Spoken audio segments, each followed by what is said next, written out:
네, 여론조사 전문가 배종찬 소장 나오셨습니다. 네, 지금 이제 들어오셔서 의자에 네네. 좌정하시었습니다. 네네. 어서 오세요. 네. 네. 자정이라는 표현은 참 아주 예. 높인 표현을. 아니, 조선 시대에 이렇게 이렇게 네. 높여주셔서 황송하오나이다. 네. 풍채가 워낙 좋으셔가지고 아유, 네, 그런 말이 절로 나왔습니다. 제가 뭐 다른 건 밀리는데 네. 풍채는 안 밀립니다.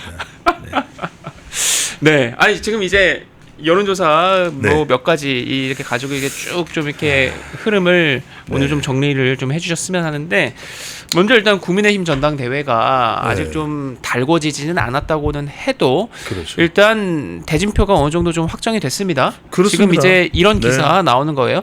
국민의힘 전당대회가 뭐 언론이 뭐 반탄 대 찬탄이다라고 일단 자기들 프레임 저렇게 뽑은 거죠. 그래서 이제 네. 컷오프가 되면서 당 대표 후보군 중에서는 주진우 의원이 결국엔 이제 탈락해서 저렇게 4명으로 뽑혔고, 네. 좁혀졌고, 최고위원, 청년 최고위원에서 좁혀진 겁니다. 그래서 이제 2라운드로 들어갔다. 그리고 텃밭 TK 대구 경북에서 첫 전당대회 합동 연설이 있다. 그렇죠. 정도입니다. 자, 이번 대진표 어떻게 평가를 하세요? 일단은 뭐 네. 예상했던 거고 네. 또 하나 이제 강조를 드려야 될 게 제가 뭐 배추도사 아닙니까? 네. 그래서 대체로 순서도 4명의 이 결선 진출자가 네. 본선 진출자가 김장조안이다. 김장조안. 김장조. 근데 김장조안을 가면 김장 뭐지? 김장은 또 배추거든요. 네네. 그럼 저죠. 배추도사. 네. 그러니까 이런 김장. 것까지 네. 또 예측을 하는 건 역시 배추밖에 없다. 네. 그러니까 인생의 시작도 끝도 배추죠. 그래서 김장조안인데 결국 1, 2, 3, 4등이 이 순서라고 보면 될 것 같아요. 냉정하게. 네. 그래서 김문수, 장동영, 그 다음에 조경태, 또 안철수 이 순위인데 김장조안. 주진우가 못 올라간 이유는 주진우도 국민의힘 지지층은 안철수랑 큰 차이가 없었을 거예요. 네. 그런데 이제 조금 앞섰을 수도 있을 텐데 무당청에서 자, 여러분들 이걸 잘 들으세요. 네. 선거 전략상 중요한 게 지금은 국민의힘 지지율이 많이 내려와 있잖아요. 네. 그러면은 역선택 방지를 하기 위해서 국민의힘 지지층 플러스 무당층이면 어느 비율이 많을 수밖에 없어요. 어느 비율이 무당층이지. 그러니까 무당층은 하도 중도 이야기하는 또 안철수 의원 아닙니까? 그러니까 네네. 안철수가 무당층에서는 상당히 약진을 했을 거예요. 그러니까 여기서는 두 개를 합해 보니까 주진우보다 앞설 수밖에 없지. 그렇지. 그러니까 이제 주진우 의원이 이른바 중도 쪽으로 가려고 했다라는 것이 어찌 보면 조금 패착일 수가 있어요. 오히려 더 당원들한테 어필했어야 됐다는 그렇죠. 거죠. 오히려 주진우 의원 같으면은 네. 그래도 윤석열 전 대통령의 관계나 또 주진우 검사 출신 아닙니까? 네네. 그러니까 이제 그런 이력들을 버리기가 어려워요. 그러면은 지금 또 지난 인사청문이나 네. 특검에 대해서 이렇게 대항하는 주진우의 모습이라면 오히려 지금의 이 기류는 탄핵 반대쪽 기류가 우세해요. 우세해요. 네네. 이 현실이 저는 옳고 그름을 이야기하는 게 데이터는 옳고 그름을 이야기하는 것이 아니라 그 데이터가 어떻게 나는가를 보는 거예요. 네. 코딩을 통해서. 그러면 지금 탄핵 반대쪽의 기류가 높으면 그쪽에 올라탔어야지. 그러니까 선거 전략을 지금 그렇지. 말씀하시는 겁니다. 그러면 네. 오히려 탄핵 반대쪽 기류가 우세하니까 탄반 3사람 대 탄찬 1사람 정도로 갔더라면 주진우가 올라탈 수도 있었을 텐데 결국 이제 어물쩡한 상태에서 아리송해 이런 전략을 썼단 말이에요. 그러면은 이거는 약간 선거 전략상으로는 패착이죠. 여러분들이 이런 걸 공부를 하셔야 돼요. 선거 전략은 네. 분명해야 돼요. 자, 그래서 그럼 여러분들이 궁금한 거는 네. 뭐 제가 다음 주에 또 출연하지만 네. 김문수 장동혁이잖아요. 그렇죠. 일단은 누가 앞서요? 김문수가 앞서죠. 네. 여러분들이 여러 가지 변수가 있는데 김문수가 그냥 될 거라고 그냥 아예 단정 짓는 사람들이 국민의힘에서는 지금 되게 많긴 하거든요. 그렇죠. 많은 이유가 뭐냐면 네. 이제는 5대5에서 이제 본선에서 당대표를 선출하는 건 당팔 대 국이에요. 네. 당팔 국이. 그러면 당팔이야. 그러니까 당이 압도적인 거예요. 네. 그러면 대선 후보라는 영향이 지금 우리가 이 베리어블 여러분들 이런 걸 잘 아셔야 됩니다. 베리어블이라는 게 이제 우리가 이걸 예측하는데 프리딕션 변수인데 여기에서 반 이재명 변수. 그다음에 또 하나가 윤 어게인 변수. 네. 그다음에 세 번째가 부정선거 변수. 이 변수들이 미치는 영향력을 보면은 반 이재명이 5, 그다음에 윤석열 3, 네. 부정선거 2란 말이에요. 그럼 뭐가 됐어요? 반 이재명이잖아. 이런 걸 공부를 해야 된다. 그러니까 네. 무턱대고 사람들은 평론이라는 게 네. 그러니까 이런 이야기를 하니까 많은 분들이 배추도사를 풍채만 생각하는 게 아니에요. 품격, 네. 내용이 나와. 콘텐츠잖아요. 저는 시작도 콘텐츠, 끝도 콘텐츠잖아요. 그러니까 무슨 말씀이냐면 네. 반 이재명 5인데 네. 오니까 이 변수가 제일 크잖아요. 그쵸. 절반이 반 이재명이에요. 근데 반 이재명을 가장 강력하게 지금 이 표출이 되는 사람이 누구예요? 직전 붙었던 사람이잖아. 그러네. 김문수 전 대선 그러니까 후보죠. 네. 지금 이 당 대표는 정청래 대항마를 뽑는 게 아니에요. 이재명 대항마를 뽑는 거야. 그래서 네. 이거는 김문수라는 거지. 그러면 이제 장동혁 의원은 정청래 대항마도 중요한. 이거 반사이익은 제일 정청래 대항마 반사이익은 장동혁이 제일 크게 누려요. 근데 네. 장동혁은 반 이재명이 중요한 거야. 반 이재명 이걸 김문수를 능가할 정도로가 돼야 자기가 이기는 거예요. 네네. 이게 중요한 거예요. 근데 지금 김문수 전 대선 후보만큼 반 이재명이 분명한 사람이 없잖아요. 그렇죠. 이거 다 거짓이에요. 이거 실패한 사고만세예요. 이렇게 할 수 있는 사람이 몇 안 된다는 거지. 그런 점에서는 게다가 네. 특거리 그렇게 많이 할 수 있어요? 우리 김진기 앵커는 할 수 있어요? 조국보다 많이 합니다. 대왕 훌라후프 돌릴 수 있어요? 그거 지금 안 네. 돼. 할 수 있는 사람 김문수밖에 안 돼. 그래서 이제 장동혁도 바짝 네. 따라가는데 그 포션이 그 비율이 전환길 강사가 보태주는 것만으로는 부족하다는 거지. 반 이재명 변수가 제일 크단 말이에요. 그다음에 윤어게인 변수는 오히려 장동혁 점수가 더 높을 수 있어요. 그러다 보니까 최근에 뭐라고 이야기해요? 윤어게인 점수가 좀 낮다 보니까 이 점수를 좀 높이자. 그래서 김문수 전 대선 후보가 다시 복당을 원하면 복당해 줄 겁니다. 이야기를 하잖아요. 그러니까 김문수는 반 이재명을 다 먹은 상황에서 이제 또 딴 것까지 먹겠다고 가는 거네요. 김문수는. 그렇지. 장동혁은 이제 또 거꾸로 가장 결정적인 반 이재명 그 심리에 소구를 해야 되는 상황인데 그걸 잘 못하고 있다. 이걸 먹어야 돼요. 이걸 먹어야 되는데 이 결정이 이제 서문시장에서 나겠지. 예. 대구 유세를 하잖아요. 여기서 함성 소리를 들어보면 돼. 김문수 장동혁 이러면 누군지 모르겠는데 네. 대구에서 김문수 함성 소리가 크면 그걸 이기기는 힘들겠죠. 근데 이제 장동혁도 대단한 거예요. 네. 아니 생각해 보세요. 지금 재선 후보가 이만큼 왔다. 그렇죠. 그래도 지금 주목도가 상당히 높잖아요. 이건 제가 옳고 그름을 이야기하는 게 아니에요. 그렇게 된다면 이건 정치적으로 상당히 중량감, 무게감을 높였다. 장동혁에 대한 그런 그 국민의힘 지지층의 지지 이런 건 이제 어디서 기인한다고 어디서 오는 거라고 이것도 보세요? 역시 제가 말씀드린 변수잖아요. 반 이재명 그다음에 윤어게인 여기서 부정선거인데 그 부분에 대해서 이제 소구력이 좋은 거예요. 이게 대중적인 것은 여러 가지가 여러분들 결합이 돼야 됩니다. 그 사람의 이미지, 그 사람의 일관성, 여러 또 스토리텔링이 되지. 네. 왜냐하면 처음에 스토리는 약간 윤한으로 본다면 한쪽에 가까웠단 말이에요. 그런데 쫙 해서 다시 윤으로 오면서 이게 뭐지? 윤어게인이 된 거죠. 게다가 부정선거에 대해서도 아니 본 투표일을 이틀로 하면 되잖아요. 왜 사전 투표합니까?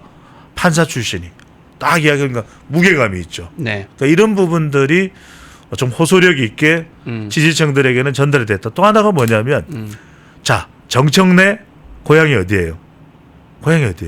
충청이잖아요. 장동혁 충청 지역구 어디? 네. 충청이잖아. 네네. 그러니까 충충 대결이 벌어진 거야. 충충 대결. 충충 대결. 그러니까 그 동안에 해수부도 부산으로 가고 네. 또 뭐 군공항 이전 이래가지고 이재명 대통령은 광주 가니까 우리는 무슨 핫바지유 그렇잖아요. 네네.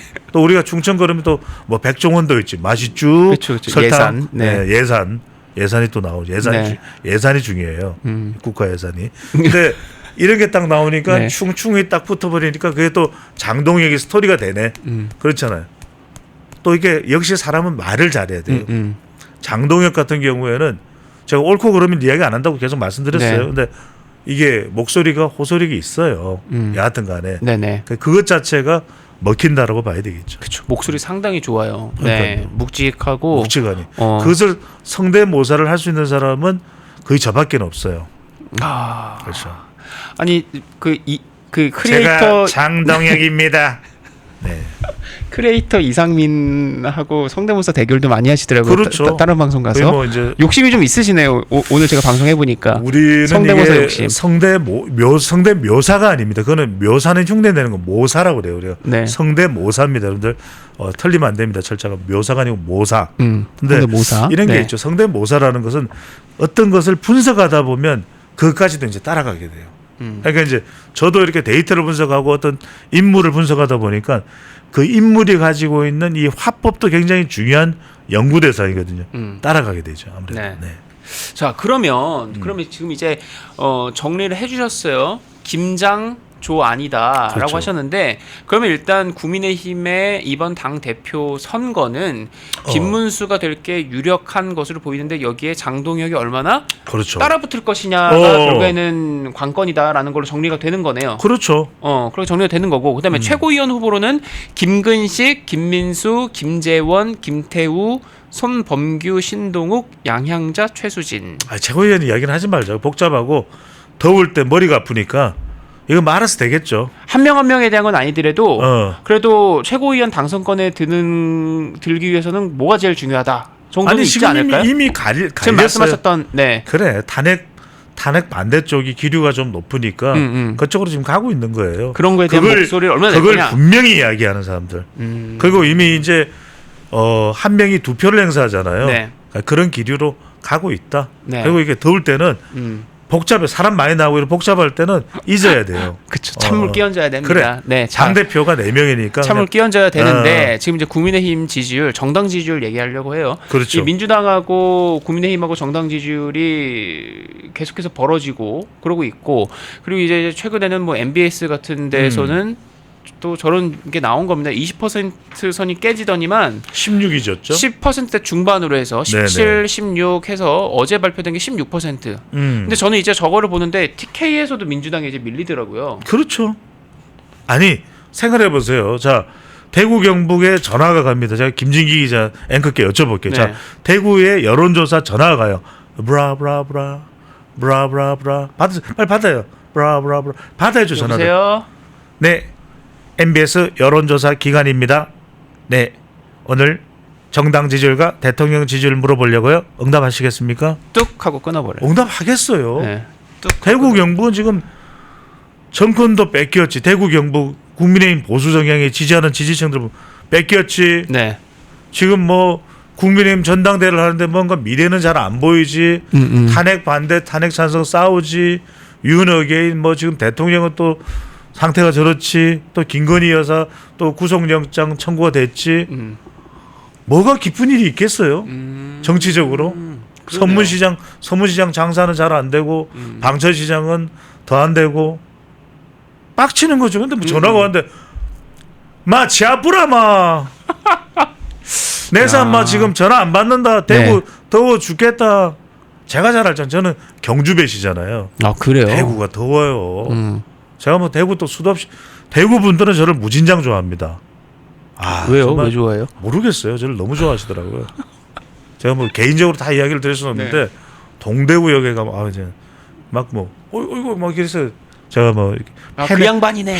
펜앤 마이크 출연 때문이 아닌가 싶은데 지금 대구는 날씨도 덥고 이게 뭐냐면 바로 민심인 거예요. 뭔가 호구책이 안 생기니까 뭔가 돌파구가 생겨야죠. 뭔가 기쁜 일이 좀 있어야 되잖아. 누군가가 나와서 정말 자기를 다 희생하고 국민의힘을 어떻게 하면 보수를 재건해 보겠다. 이게 안 나오니까 뭐 나올 리가 없. 점점 관심도가 떨어지죠. 여러분 이렇게 생각하시면 됩니다. 네. 지지율이라는 건 일단 관심도와 그다음에 충성도예요. 네. 지금은 충성도는 말을 할 필요도 없고 지난 대선 때는 충성도가 있었어. 그래서 김문수 대선 후보가 41.15를 받은 거예요. 그렇죠. 41.15를 받은 잘한 거야. TK가 얼마나 밀어줬어. 그래 그래도 문수 아이가 설란정 여사 아이가 그 유시민 시민이 와그라노 니 와그라노 네 대구 시민구 아이가 네. 그랬단 말이에요. 근데 지금은 뭐냐? 관심도가 확 떨어지는 거예요. 그러니까 김문수가 설사 나왔다고 하더라도 당대표가 이제 좀 되면 좀 올라가긴 할 거예요. 그거는 이제 반 이재명 전선으로 인해서 제가 볼 때는 김문수가 당대표가 돼서 바짝 또 전선을 만들면 이 전선도 무시 못하는 거거든요. 반 이재명 전선이 있기 때문에 그러니까 국민의힘이 잘했느냐 못했느냐를 묻는 게 아니라 반 이재명 전선으로 올라갈 수 있는 건 제가 볼 때 한 10%는 올라갈 거예요. 20%대로 회복이 될 거예요. 네네. 왜? 반 이재명 전선이 만들어지니까. 그러니까 기억나실 거예요. 그러면 이제 이재명 대통령 지지율도 좀 내려갈 수가 있어요. 기억나실 거예요. 왜?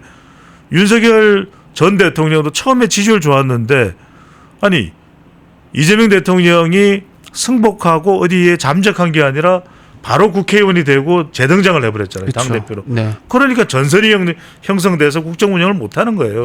이번에도 마찬가지예요. 그러니까 김문수가 등장을 하면 이것도 또 대선 의게인이거든. 이렇게 되면은 이제 전선이 형성돼서 지지율이 올라갈 텐데 지금은 이제 관심도가 일단 떨어진 거예요. 너무 힘들고 사람들이. 그게 이제 대선 직후에 그렇죠. 지금까지 해서 좀 이렇게 이어지고 있는 그렇죠.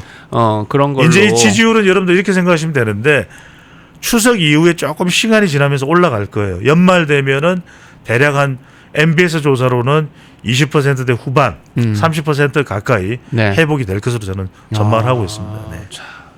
그런 지금 이제 최저 지지율 경신한 국민의힘 이춘석, 조국, 반기업법 요 세 가지 꼽아가지고 지금 맹공을 하고 있다. 일단 제목은 저렇게 뽑혔는데 저렇게 했다 그래서 그렇다고 해서 지지율 오르는 건 아니네요. 지금 말씀 들어보니까. 그렇죠. 지금은 왜 안 올라오냐? 지금은 구조적인 이유가 있네요. 그렇죠. 지금은 받아갈 사람이 없는 거예요. 그런데 이제 당 대표가 결정되면은 부분적으로는 받아가 반 이재명 전선에서. 근데 근본적으로 받아가려면 당이 일단 경쟁력이 확립이 돼야 돼요. 경쟁력이 확립이 되려면은 일단은 이념적인 부분에서 김문수 처음에는 전선을 형성하되 김문수가 됐든 뭐 누가 됐든 간에 그 다음번에는 어떻게 하냐면 이 이념 지평을 조금 넓혀. 그래 중도가 들어와. 당장은 힘들어요. 당장은 되지도 않아. 그게 이제 제가 말씀드린 처음에 이야기했던 이념 지평을 넓히는 부분. 그게 이제 필라스피 이념도 되고 철학도 되는. 그다음 P가 뭐냐면 정책 경쟁력을 가져야 된다. 자, 이춘석 이럴 때 이게 굉장히 좋은 호재예요. 근데 그렇죠. 그냥 이춘석이라는 이름에 머무르면 안 돼요. 봐라. 지금 양도세 부과 기준, 대주주 기준을 10억으로 재강화한다. 이게 뭐가 개인 및 투자자들의 도움이 된다. 이거는 5천으로 가겠다라고 하는 이야기가 아니라 다시 한 번 더 시장을 죽이는 거다. 이렇게 얘기하면서 로텐도홀에 107명의 의원들이 다 모여서 남자 여자 의원 할 것 없이 지금 덥잖아요. 다 삭발을 하는 거야. 다 삭발을 하고 우리는 이거 제대로 해결 안 하고 이춘석 게이터 이 부분을 규명하지 못하면은 우리는 이 로텐도홀에서 그냥 끝장을 내겠다. 아니 그게 이른바 결의라는 겁니다. 결의. 그게 있어야 전달이 돼요. 지지층들에게는. 그걸 다 내려놓는 겁니다. 그래서 우리는 지금부터 여기서 연자 농성하고 우리는 그래서 의정활동 못하는 거 아니냐. 그럼 우리는 다 내놓겠다. 아니 여러분들 보십시오. 이춘석 의원은 국민들로부터 세비를 받았는데 그 의정활동 시간에 주식 거래를 한 사람이에요. 그것도 차명으로. 불법 거래. 그 의혹을 받고 있는 거 아닙니까? 그 부분도 있고 더군다나 국정기획위원회 분과장을 했어요. 자, 김진기 앵커이시면서 기자입니다. 제가 여쭤볼게요. 이춘석 의원이 경제랑 무슨 관계가 있죠? 모르겠어요. 뭔 관계가 있는지 모르겠어요. 저도. 지난 대선 때 이 이춘석 의원은 이재명 대통령 후보 실장을 한 사람이에요. 그렇죠. 비서실장 했죠. 아니 경제랑 무슨 상관이 있어요, 이춘석. 그런데 여기서 이 중요한 곳에서 AI를 다루는데 분과장이에요. 그렇죠. 경제 2분과장이죠. 국정기획. 아니 그리고 제가 또 하나 질문 드릴게요. 저같이 이렇게 배추도사 상식적인 사람도 질문을 하게 됩니다. 법제사법위원장 얼마나 바쁜 사람이에요. 그렇죠. 분과장 할 수 있어요? 시간 나요? 이런 것들이 이야기가 전혀 성립이 안 됩니다. 그러면 이걸 놓고서 국민의힘이 조목조목 이런 이야기를 하는 사람이 없는 거예요. 그래서 저는 이 부분을 강조를 해야 되는 것이다. 그래서 완전히 이거를 일종의 스트럭처 구조로 가져가면서 정책을 내야 됩니다. 1번 다시 10억 50억으로 돌아가야 된다. 두 번째, 거래세 인상을 한 부분에 대해서도 실제 이것도 어느 정도 거래 이상인 사람들에 대해서만 거래세를 인상해 합리적이죠. 상법 개정안 누구를 위한 상법 개정안입니까? 정말 중요한 게 뭐냐? 저는 25일 정상회담 지금 날짜 이야기 나오잖아요. 그쵸. 트럼프 대통령이 물어볼 질문에 저는 노란봉투법이 들어간다고 봐요. 아니 여러분들 생각해 봅시오. 이거 제임스 킴 주한 미국 상공회의소 암참입니다. 네. 뭐라고 이야기합니까? What the hell is that yellow envelope? 이게 노란봉투법이 뭐냐 도대체? 심지어 에이펙 얘기까지 하더라고요. 아니 지금 이야기한 게 뭐냐면 지금 이게 노란봉투법의 여러분들 결정적인 대상이 마스가입니다. 조선업이 중후장대한 사업에 이 노사 분규가 있는 거예요. 네. 그러면은 조선이나 자동차거든요. 저는 어떤 대답을 할 거예요? 트럼프 대통령이 노란 봉투를 가져올 수도 있어요. What the hell is that? 네. 이거 마스가 맞습니까? 프레지던트 리, 네. please tell me. 이건 무서운 이야기예요. 네. 그런데 저는 이런 대응을 국민의힘이 하고 있는지 여부. 또 하나가 지금 방기업법 이야기하는데 그렇죠. 지금 상법도 있죠. 지금 노란봉투법도 있죠. 등등등. 네. 지금 이런 부분들에 대해서 정확한 지적이 돼야 되고 마지막으로 이제 제가 드리고 싶은 말씀은 바로 조국 부분이에요.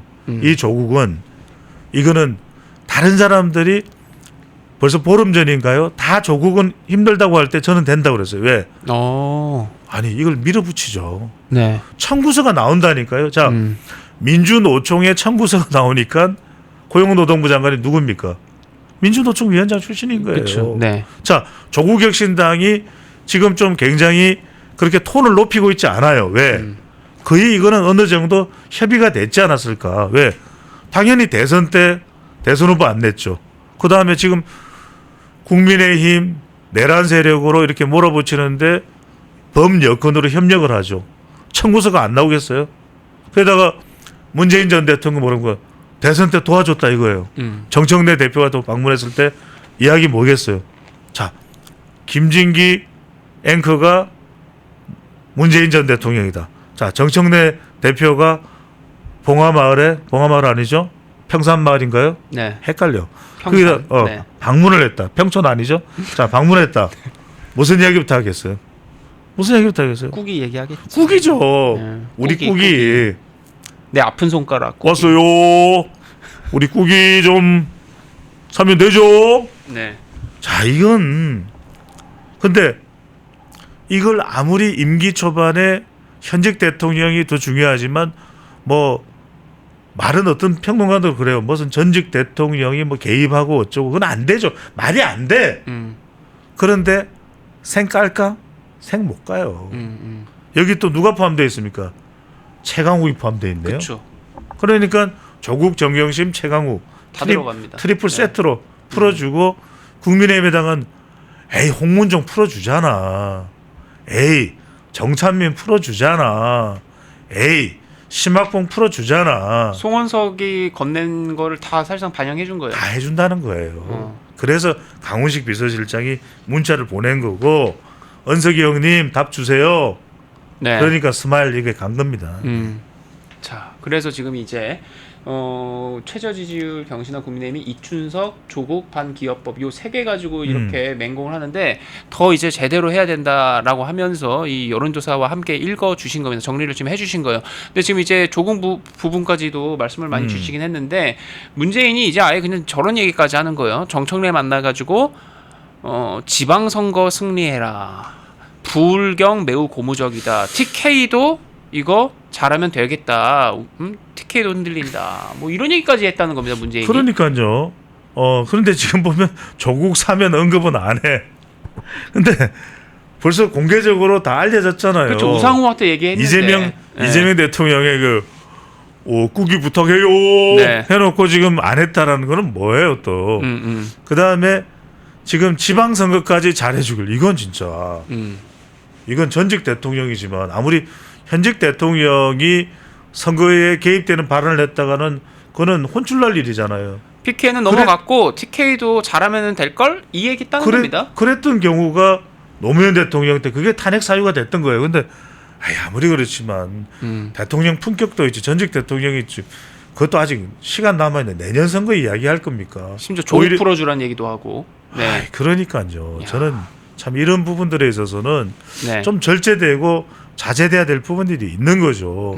이런 것이 그래서 오히려 지난번에 네. 지방선거에서도 오히려 그런 이야기가 있어요. 문재인 전 대통령이 부울경에 나섰다가 바람에. 낭패를 봤다. 역풍이 불었다는 이야기가 있어요. 그러니까 민심은 천심입니다. 천심이 민심이고요. 근데 지금 이렇게 문재인 전 대통령도 청구서를 내미는 거예요. 더군다나 정청래 대표 같은 경우에는 본인의 경쟁자가 될 수도 있기 때문에 상당히 좀 껄끄러울 수도 있어요. 조국이 나온 거에 대해서. 그렇죠. 네. 그런 거에 대해서 좀 껄끄러울 수도 있기 때문에 적극적이지 않은데 저렇게 보십시오. 한번 사진을 한번 더 보여주세요. 네. 사진 딱 보시면 저 얼마나 또 환대를 합니까? 대통령이 약간 수그렸잖아요. 저 수그린 의미는 뭡니까? 꾹이야 꾹 이걸 의미하는 거고 또 하나 사실은 뭐 정청래 대표에게 하고 싶은 말이 있다면 이런 이야기를 했어야 되죠. 오, 정 대표 추장군은 안 돼요. 얼마나 혼쭐이 났습니까? 본인의 임기 때 추윤 갈등으로 어제 입추였어요. 네. 네. 개그군요. 애드립. 네. 네. 허앵크는 아니랬는데 허앵크 보고 싶어. 네. 네. 그래서 이제 이걸 싹 보면 만면의 미소를 띠고 있는 것이거든요. 그러니까 이건 일종의 정청래 대표도 문 전 대통령도 그래도 아직도 친문의 수장이지 않습니까? 그쵸. 살아있는 수장이고 윤건영 내부의 고민정 한두 사람도 아니잖아요. 그러니까 그 사람들이 정청래 반발하면 정청래 대표도 온전하겠습니까?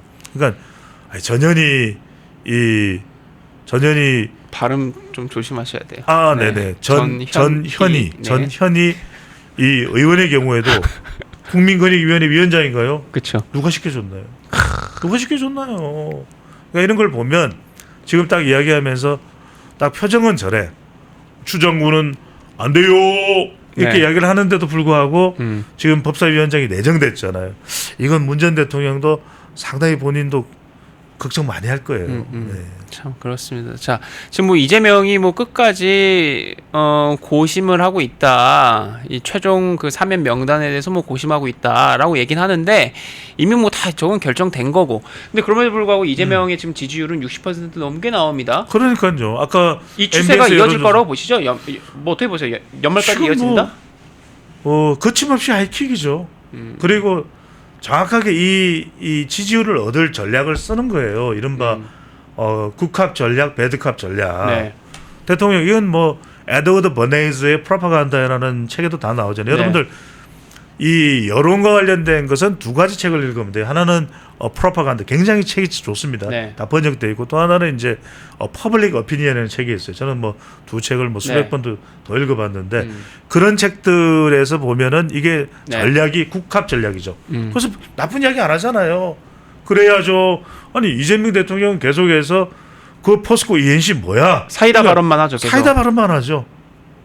좋은 발언. 근데 사이다만 계속 먹으면은 탈나는데. 탈나죠. 예. 근데 이제 정청래 대표가 맡은 것은 뭐냐면 이제 배드캅 역할을 하고 있는 거예요. 그런데 제가 늘 드리는 말씀대로 역사에서 증명이 되는 것은 국합 배드캅 전략은 이건 일정한 기간이 가능한 거지 0000 가능한 게 아니에요. 네. 왜 그런 줄 아세요?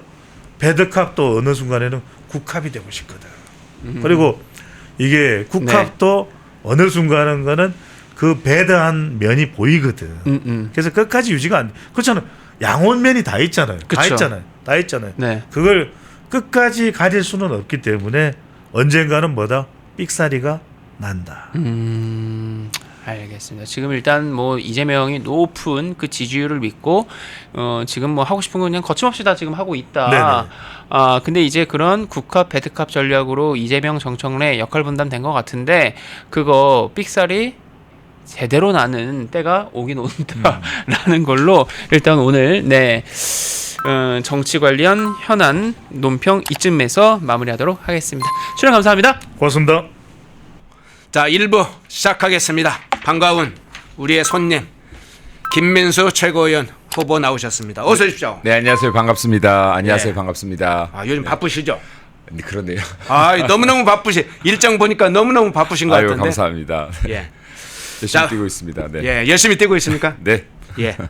자, 비전대회에서 국민의힘 비전대회에서 최고위원 후보들을 정견 발표하는 것이 있었는데 4분 정도 아주 짧은 시간에 비전대회 발표를 하니까 너무 짧은 시간이 하지만 그 장면들 잠깐 볼 텐데요. 김민수 후보 어떤 이야기 했는지 자, 영상 준비됐으면 영상 보고 오겠습니다.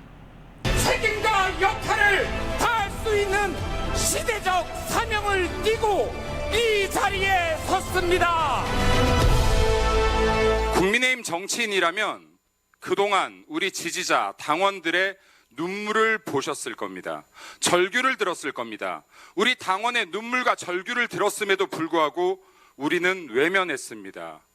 주춤거렸습니다. 저는 국민의힘에 묻고 싶습니다. 우리를 지지하는 당원들의 눈물과 절규조차 외면하는 정당이 어떻게 지지를 받고 신뢰를 받을 수 있는지. 예, 이렇게 묻고 싶습니다. 국민의힘은 당원들의 눈물을 닦아주지 않았다. 절규를 외면했다. 절절한데 왜 이런 말을 하셨어요? 주제가 국민 신뢰를 회복할 수 있는 비전 제시를 하래요. 예. 4분 만에. 4분 만에 네. 그것도. 그래서 제가 이거를 고민하다가 비전 제시 하지 말자로 결정을 내렸어요. 아, 그래요? 그냥 현실 직시를 시키자. 예. 왜냐하면 이게 신뢰라는 말은 제가 가장 좋아하는 말입니다. 저는 사랑보다도 윗급에 있다고 생각합니다. 사랑을 충분히 하는 것까지 다 포함되어야 그 다음 단계 신뢰로 넘어간다고 생각하는데 신뢰라는 건 한 사람의 말이나 행동이 일관될 것이라는 믿음이 기반돼야 되는 것이고 서로 이게 상호간의 이해도 수반돼야 되는 거거든요. 공감도 수반돼야 돼요. 예. 자, 근데 국민의힘이 회복할 신뢰가 있었던가를 얘기했어요, 제가. 어. 신뢰란 걸 애초에 받아본 적은 있었냐, 우리가. 당원들에게, 국민들에게. 그럼 우리를 지지해주는 정당의 당원이나 지지자들의 눈물과 외침까지도 외면했던 정당이 우리 당원에게조차 신뢰를 받지 못해서 지금 계속 미움을 받고 있었던 정당이 회복할 신뢰가 없는데 지금 신뢰를 회복할 방안을 4분 만에 내라고 하니 그리고 이게 4분 만에 무슨 비전 정견 발표 되겠습니까? 인사말하고 나면 1분인데 그래서 제가 아무리 급박한 세상이라도 보수 정당의 최소한의 이런 무게는 잃지 말자.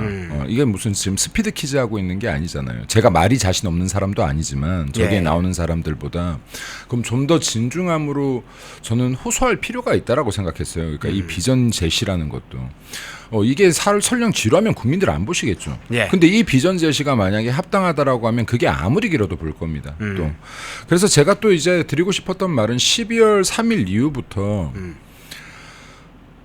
만약에 보수 정치인이라면 국민들이 지금 사저 앞에서 그리고 광장에 나와서 울부짖고 절규하던 거 이거 안 들릴 수가 있습니까? 이거 안 들릴 수가 있나요, 이게? 근데 나를 지지해 주는 분들이 울고 울부짖는데도 나가보지 않았던 사람들 그리고 이들의 목소리를 들어보려고도 하지 않았는데 어떻게 신뢰를 쌓을 수가 있겠습니까? 그래서 정당이라는 것은 지금 친목 모임이 아니라 우리와 같은 뜻을 가진 지지자들이 모여서 우리를 응원해주고 있는데 이들 목소리조차 외면하는 정당은 신뢰를 회복이 아니라 신뢰를 받을 길이 없다라는 말을 좀 강조하고 싶었고요. 예. 그 우리 당이 좀 진심으로 이 문제인식을 제대로 했으면 하는 바람에 저런 발언을 했던 것 같습니다. 예. 네. 자, 이번 전당대회가 국민의힘의 마지막 전당대회가 될 수 있다 이런 이야기를 해서 상당히 위기감을 많이 느끼고 계시는구나, 상당히 예리하구나, 동시에 상당한 충격적 상황까지도 보고 있구나 이런 생각을 했는데 이번 전당대회가 마지막 전당대회가 될 수 있다, 어떤 상황 인식 때문입니까? 지금 좌파 세력들도 당들이 좀 나눠져 있어요. 뭐 예를 들어 기본소득당도 있고요, 그죠? 근데 좌파 정당들끼리 싸우는 거를 보는 것은 굉장히 쉽지 않아요. 네. 네, 이들은 똘똘 뭉칩니다. 마치 하나의 당처럼 움직이거든요. 근데 지금 국민의힘은 대통령 탄핵 이후부터 창당 움직임이 여러 곳에서 발생을 하고 있고, 그리고 지금 이미 탈당 러시도 이뤄지고 있습니다. 근데 우리 보수 진영은 어떤 문제가 있냐면요, 모든 보수 진영마다 그 세력마다 서로 내부 총질을 하고 있습니다. 예. 이건 지금 오래됐어요. 그렇죠. 자, 근데 이번처럼 심각한 경우는 없었다. 이번에 탄핵 이후에 수많은 당원들이 탈당을 했고 또 이 탈당한 당원들이 나가서 국민의힘을 응원하는 것이 아니라 국민의힘을 가장 비판하는 세력이기도 하다 지금. 그럼 이게 지금 우리의 마지막 전당대회라고 하는 것은 이번에도 잘못된 결정으로 당원들의 마음을 잃지 못하고 싸울 용기를 내지 못하고 국익과 국민을 위해서 나설 용기를 내지 못한다 그러면 또 더 많은 당원들이 나가게 될 것이고 또 보수의 세력들은 계속해서 세분화될 것이다. 근데 이 세분화된 세력들이 각자 싸우게 될 것이다. 그러면 이건 지금 보수정당 국민의힘은 결국 유명무실해질 것이고 이건 앞으로 지금보다도 훨씬 나약한 정당이 될 것이다. 그러니까 이 껍데기뿐이 남지 않는 정당이 될 것이다. 그래서 이번이 마지막 전당대회라고 봅니다. 만약 이번 전당대회에서 국민의힘이 변화하지 못한다라고 하면 아마 국민들에게 정말 외면을 받을 것이고 당원과 우리 지지자들에게까지 외면받게 될 것이다. 그렇기 때문에 당대표부터 최고위원 후보까지 제발 싸울 용기를 가진 사람들 그리고 불의에 맞설 수 있는 사람들 국익과 국민 앞에 나설 수 있는 사람들 국민 뒤에 숨는 것이 아니라 앞에 나가서 국민 대신에 비 맞고 바람 맞게 해줄 수 있는 사람들 이런 사람들이 나와야 될 것이 뽑아야 제대로 된 개혁을 한번 이룰 수 있을 것이라는 생각을 합니다. 예, 우리 김민수 후보는 이제 언론에서도 그렇고 일부 국민의힘 내부의 비판적인 사람들 의원들 표현으로 빌리자면 강성 후보로 분류되기도 하고 있어요. 그리고 실제로 문법을 보면 기존 정치인과는 좀 다른 문법을 사용하기도 하는데 강성 후보로 불리는 거 뭐 특별하게 거부하지 않습니까? 어떻습니까? 전 제가 굉장히 부드럽다고 생각합니다. 아, 부드러운 남자입니까? 네. 저는 굉장히 부드럽다고 생각하는데 예. 강성 후보라고 하는 것도 일종의 프레임이다. 왜냐하면 전 사실 정치권에서 저만큼 부드러운 사람 못 본 것 같아요. 그리고 저는 사업을 했던 사람이기 때문에 이게 협상이나 타협도 할 줄 압니다. 근데 최소한요 어떤 조직이든 어떤 무엇이든 협상할 수 없는 것 결코 타협할 수 없는 것들이 있는 겁니다. 근데 협상하고 타협해서 안 되는 것 앞에서 협상하고 타협하거나 무너지거나 뒤로 숨으려고 하면요 이거는 강한 것이 아니라 나약한 것이죠. 제가 강성 후보가 아니라 다른 후보들이 나약한 후보들인 겁니다. 아, 그렇군요. 나약한 정치인들인 거예요. 제가 정상이라고 저는 생각합니다. 조금도 강하지 않다. 왜냐하면 지금 이게 국익과 국가에 해를 가하는 상황에서 나서지 못하고 소리치지 못할 거면 정치를 안 해야 맞는 거죠. 여기 앞에 나선 사람들에게 강하다라고 하면 안 되는 거죠. 그 상황에서도 나설 용기가 없는 사람들이면 감히 국민들을 대신하겠습니다라는 말 자체를 했으면 안 되는 거죠. 네. 국민들이 먼저 소리치게 하면 안 되는 거죠. 우리 대의 정치잖아요. 국민의 뜻을 받드는 게 대의 정치 아닙니까? 국민들이 우리한테 권한을 주는 거잖아요. 저희들은 권한 위임 받아본 적도 없습니다. 배지들은 권한 위임 받은 거잖아요. 그럼 지금 나한테 권한 준 사람들이 싸우라잖아요. 소리 쳐달라잖아요. 나 대신. 앞장 서달라잖아요. 근데 왜 대의 안 합니까? 국민들이 지금 뜻이 계속 들리고 있는데 우리를 뽑아준 사람들의 뜻을 대의하는 거잖아요. 민주당 의원들을 뽑은 사람 뜻을 대의하는 게 아니라 그렇죠. 네. 이거를 지금 가장 정치의 기본을 잃어버리면 어떻게 합니까? 지금 우리는 표는 국민의힘에서 받고 민주당 사람들을 대의하려고 지금 여기서 배치단 게 아니잖아요. 나한테 표 준 사람의 뜻을 대의하는 게 대의 정치 아닙니까? 저를 뽑아준 사람들, 국민의힘 의원들을 뽑아준 사람들이 수만, 수십만, 수백만이 나와서 지금 절규하고 있잖아요. 소리 내달라고. 이때 소리 내지 못한 사람은 강한 사람이 아니라 나약한 사람이고 무능한 사람이고 비겁한 사람이라는 말씀을 드리고 싶습니다. 김민수 후보가 강성인 게 아니라 그걸 말한 사람이 좀 약한 사람이군요. 아, 그렇게 대비가 되는군요. 통상적으로 이제 뭐 선거 닥치면 나오는 이야기이기도 합니다만 이 중도층 포용 전략, 뭐 유연 확장 측면에서 중도층 포용 전략을 이야기합니다. 무당층 포용 전략이라고 저는 바꿨습니다만 뭐 이 자체는 전략 중에 하나일 수 있다고 보는데 이 중도층 포용 전략이라는 게 실효성 문제를 늘 따져봐야 되고 어떤 세력 내부에 있어서의 전략과 세력 내부에서 우선순위가 있을 텐데 이 중도층 포용 전략 문제 어떤 각도에서 바라봅니까? 정책뿐이 없어요. 그리고 이게 우리가 TV 꺼지면 이런 말을 하잖아요. 예. 중도층이 어디 있어 이런 얘기를 하잖아요. 예. 정치를 조금 아는 사람은 이게요 중도층을 비하하거나 무시하는 발언이 절대 아닙니다. 중도층이라는 게 대한민국에 분명히 30%가 있어요. 근데 더 정확하게 얘기하면 이 중도라는 거는 보수의 이념과 진보 사이에 있는 중도를 이야기하는 것이 아닙니다. 그러니까 사상이나 이념의 중간에 있다라고 해서 중도층이라고 표현하는 것이 아니다. 정확히는 나는 보수주의나 진보나 어디든 관심이 없고 내가 고정 지지를 하지 않는다는 걸 얘기하는 겁니다. 자, 그러면 중도들의 특성이 무엇이냐? 난 정치에 평소에 관심 없어. 정치 뉴스 잘 안 봐. 자, 근데 선거 때가 되었는데 내 삶에 도움이 되는 정책이 나오고 내 삶에 보다 나은 내가 더 매력적으로 느끼는 정당이 있다면 이 정당을 지지하겠어 하는 거를 굳이 표현하면 중도층인 겁니다. 그래서 일부는 이들을 정치 무관심층이라고도 해요. 자, 국민들이요, 정치에 모두가 관심 갖는 나라가 좋은 나라 아닙니다. 정치가 제대로 돌아가면요, 국민들이 내가 하는 내 생업에 관심을 갖고 내 생활에 관심을 갖는 게 더 행복한 나라예요. 자, 근데 대한민국 같은 경우는 5천만 국민 모두가 관심을 갖게 해요. 하물며 지금 초등학생들이 정치 얘기하고 있고 중학생, 고등학생들도 정치 이야기를 하고 있는 게 대한민국이다. 자, 그럼 이 중도층들을 가지고 오는 전략 뭐 있겠습니까? 이거 정책뿐이 없어요. 네. 뭐가 있습니까? 이거 이미지 정치로 되는 거 아니에요. 이미지 존내 뽑아주자 아니라고요. 내 삶에 도움이 되는 정책. 우리가 얼마나 비전을 제시 못하면 1인당 15만 원만 준다 그러면 저쪽을 짓습니까? 그러네요. 한 표가요, 국민의 한 표가 내가 가진 권리 중에서 가장 높은 권리예요. 이거 주권 행사예요. 내가 가진 주권을 우리가 얼마나 제대로 된 비전 한 번을 제시하지 못하면 15만 원에 그냥 15만 원 가치로 이거를 매도해 버리겠습니까? 중도를 끌고 오는 것은 결국에는 정책이고 비전이다.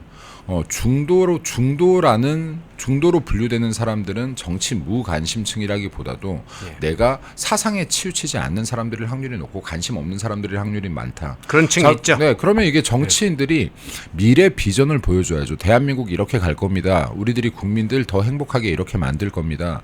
그리고 우리가 대한민국 더 잘 살게 만들어 볼게요.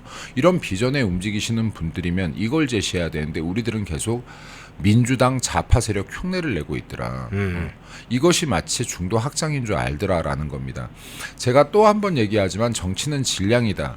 우리의 가치 정치는 질량이다. 네, 정치는 질량이다. 네. 우리의 가치를 무겁게 할 때 주변이 블랙홀처럼 빨려 들어온다. 네. 이것이 진정한 의미의 중도 확장이다라는 말씀을 드리고 싶고요. 네. 그리고 우리 그럼 무슨 정책 짤 건데? 이게 보수의 가치 안에 다 담겨 있어요. 네. 보수의 가치, 가장 중요한 가치인 개인의 자유, 타인의 권리 존중. 자, 이것만 해도요. 야, 카카오톡 검열법 같은 건 지금 바로 우리가 거세게 항의해야겠구나. 나왔어야 되는 겁니다. 그렇죠. 숨도 안 쉬어야 된다. 왜? 우리의 가치에 반하니까요. 예. 네. 자, 그리고 우리나라를 부흥케 했던 시장의 원리. 네, 시장 경제, 시장의 힘. 자, 그러면요. 지금 수많은 기업을 옥죄는 법들. 그리고 지금 사윤재산권을 해하는 것들, 이런 것들이 나오면 무조건 반대해야 되는 것이고 기존에 그런 법이 있다면 완화시켜야 되는 거예요. 이런 쪽으로 들어간다라고 하면 당연히 상속세도 이거 이중과세, 삼중과세구나. 이거 뭐가 잘못됐구나. 이 부분은 고쳐야 되겠구나. 그리고 주식거래세 같은 경우도 올리는 것이 아니라 실제로 윤석열 대통령 낮췄었죠, 이거. 예. 그러면 주식거래세 같은 경우도 이거 내가 이미 세금 내고 갖고 온 돈으로 다시 투자해서 돈 벌지도 못했는데 거래만 했다는 이유로 세금을 또 내? 이것도 지금 이중과세, 삼중과세잖아요. 예. 돈 잃었다고 소득공제 해주는 것도 아니거든요. 자, 그럼 이것 역시도 일종의 재산권 침해에 들어가요. 그럼 이게 보수의 가치만 내가 내 머릿속에 있어도 가치에 어긋난 법안인지 아닌지 안다는 겁니다. 근데 보수의 가치에 적합한 정책들은 대한민국을 절대 뒤로 후퇴시키지 않습니다. 이때까지 앞으로 다 전진시켰습니다. 그래서 이거를 정책에 대한 연구를 많이 하고 이게 쇼가 아니라 진심을 다해라. 그러면 중도 확장, 외연 확장 이뤄진다라는 말씀 드리고 싶고 이 부분에 대한 비전 앞으로 계속 제시하겠습니다. 정책으로 제시하겠습니다. 예. 네. 정책적 부분에서 접근해야 될 상황과 이념과 세력 부분에서 접근해야 할 부분을 또 구분해서 설명을 좀 자세하게 해주시네요. 자, 비전데이 장면 한번 다시 볼 건데요. 김민수 후보 이 비전데이에서 추가적으로 어떤 이야기를 했는지 잠깐 보고 오겠습니다. 우리 국민의힘이 보수의 소중한 가치를 스스로 내려놓았기 때문입니다. 우리 국민 개개인의 역량을 향상시켰던 자유의 힘, 경제 부흥을 이끌었던 경제의 힘, 국민들의 안전과 존엄을 지켰던 국방의 힘, 개인이 개인을 지배하지 못하게 하였던 자유민주주의와 법치의 힘을, 이 소중한 가치들을 우리들은 모두 버렸습니다. 보수주의의 가치를 버리면 대한민국이 무너집니다. 보수가 국민의힘이 보수의 가치를 스스로 내려놓았다, 버렸다. 국민의힘을 어떻게 살릴 것이냐, 보수 진영을 어떻게 살릴 것이냐. 투쟁이 곧 혁신이다 이렇게 얘기했어요. 가치의 복원과 어떻게 투쟁하자는 것인지 투쟁이 곧 혁신이다. 어떤 의미로 얘기하셨어요? 제가 이게 타 방송에서 혁신이가 꾸려질 때 했던 말인데 네. 사실 지금 전날도 비전 발표할 때요. 그 아까 앵커님 말씀처럼 너무 강한 모습만 보인 것 같으니 좀 부드럽게 해봐라. 해서 처음에 부드럽게 하려고 했는데 진짜 화가 났어요. 이거 얘기하다 보니까 정말 화가 나버렸는데. 예. 혁신이가 짜여질 때 저한테 혁신이가 이번에 어떤 혁신안들을 내야 될 것 같습니까? 라는 방송에서 질문이 있길래 지금이 혁신할 때냐, 네. 지금 투쟁할 때고 투쟁이 곧 혁신이란 말을 했는데 사실 이 말을 듣고 전화를 굉장히 많이 받았어요. 이게 정치 한참 대선배님들한테. 그리고 이 말이 너무 좋아서 국회에서 포럼을 하는데 이걸 제목으로 써도 되겠느냐, 이거 혹시 뭐 특허 걸려 있는 거 아니면 우리가 제목으로 써도 되냐, 그래서 영광입니다 하고 제가 어제 그 포럼을 갔다 왔는데 정말로 투쟁이 혁신이다라는 주제로 국회에서 포럼이 열렸었습니다. 네. 근데 이게 우리 당이 지금 계속 혁신을 얘기하는데 어떤 걸 혁신할지도 모르면서 혁신을 외친다. 제가 가장 우리 당이 바꿔야 된다고 생각하는 것은 국익과 국민을 위해 싸워야 될 때 싸우지 못하는 것이다. 뒤로 숨는 것이다. 그리고 국가와 국민을 위해서 말해야 될 때, 아까처럼 대의해야 될 때 말하지 않고 숨는 것이다. 자, 그러면 투쟁이 곧 혁신이다. 우리 당의 가장 큰 병폐는 싸워야 될 때 싸우지 못하는 것이고 가장 큰 적폐는 말해야 될 때 말하지 못하는 것이다. 그럼 이것부터 제대로 할 때 혁신이 시작되고 혁신은 투쟁 속에 있다 지금. 네. 야당의 역할은 싸우는 것인데 이 기본적인 것조차 하지 못하면서 어떻게 혁신을 운운하냐. 우리가 지금 10%까지 지지율이 떨어진 것은 무언가 정책을 잘못 짜서도 아니고 단합을 잘못해서도 아니고 선거에 졌기 때문도 아닙니다. 네. 진짜로 싸워야 될 때 국민들을 위해서 앞장서 주지 않았다라는 신뢰가 다 깨졌기 때문입니다. 애초에 신뢰하지 않기 때문입니다. 이제 더 이상 이 당은 우리의 뜻을 대변하는 당이 아니구나 생각해서 당원들이 떠나기 때문입니다. 근데 어떤 혁신을 외칩니까? 싸워야죠. 네. 그리고 지금 민주당이 분명히 이재명 정권이 들어오고 나서 이제 맛보기이지만 폭거들이 시작됩니다. 예. 언론들 하물며 유튜버까지 잡겠다는 법을 지금 국리 중이고요. 네. 그리고 특검을 넘어서 특별 재판부를 만들겠다는 소리까지 내란 특별 재판부요. 네. 예. 자, 그럼 이거 법도 마음대로 하겠다는 거잖아요. 자, 그리고 국민의힘을 해체하겠다는 소리까지 나옵니다. 이거 지금 맛보기라고요. 시작도 안 했습니다. 앞으로 무슨 얘기를 더 할지 모릅니다. 이런 상황에서 지금 제때 싸우지 못한다라고 하면 이건 정당의 기능을 잃은 것이다. 역할을 잃은 것이다 말씀을 드리고 싶고, 제대로 우리의 목소리를 낼 때 수많은 혁신안들이 나올 것이다 라는 말씀도 드립니다. 이게 전제되지 않으면 혁신안이 허울뿐이다. 실천하지 못할 것이다 라는 말씀을 드립니다. 네. 윤홍님이 최고위원 다선되세요. 그렇게 했네요. 아유, 감사합니다. 시작이 아니라 다선대. 다선. 아이도 많으니까 다둥이 아빠니까 다선하라고 그러는데요. 아유, 저는요 이게 사실 최고위원의 다선 국민들이 더 냉정해지셔야 된다고 봅니다. 그러니까 당원들이 더 냉정해지셔야 된다고 봐요. 김민수라는 사람이 만약에 최고위원으로 되었는데 이 사람 한번 시켜봤더니 역량이 없네. 한번 다음에 안 뽑아야 돼요. 그럼 갈아치워야 돼요? 갈아치워야 됩니다. 네. 그러니까 이거를 지켜봐주는 시간 한두 달 필요하면 그걸로 다 해요.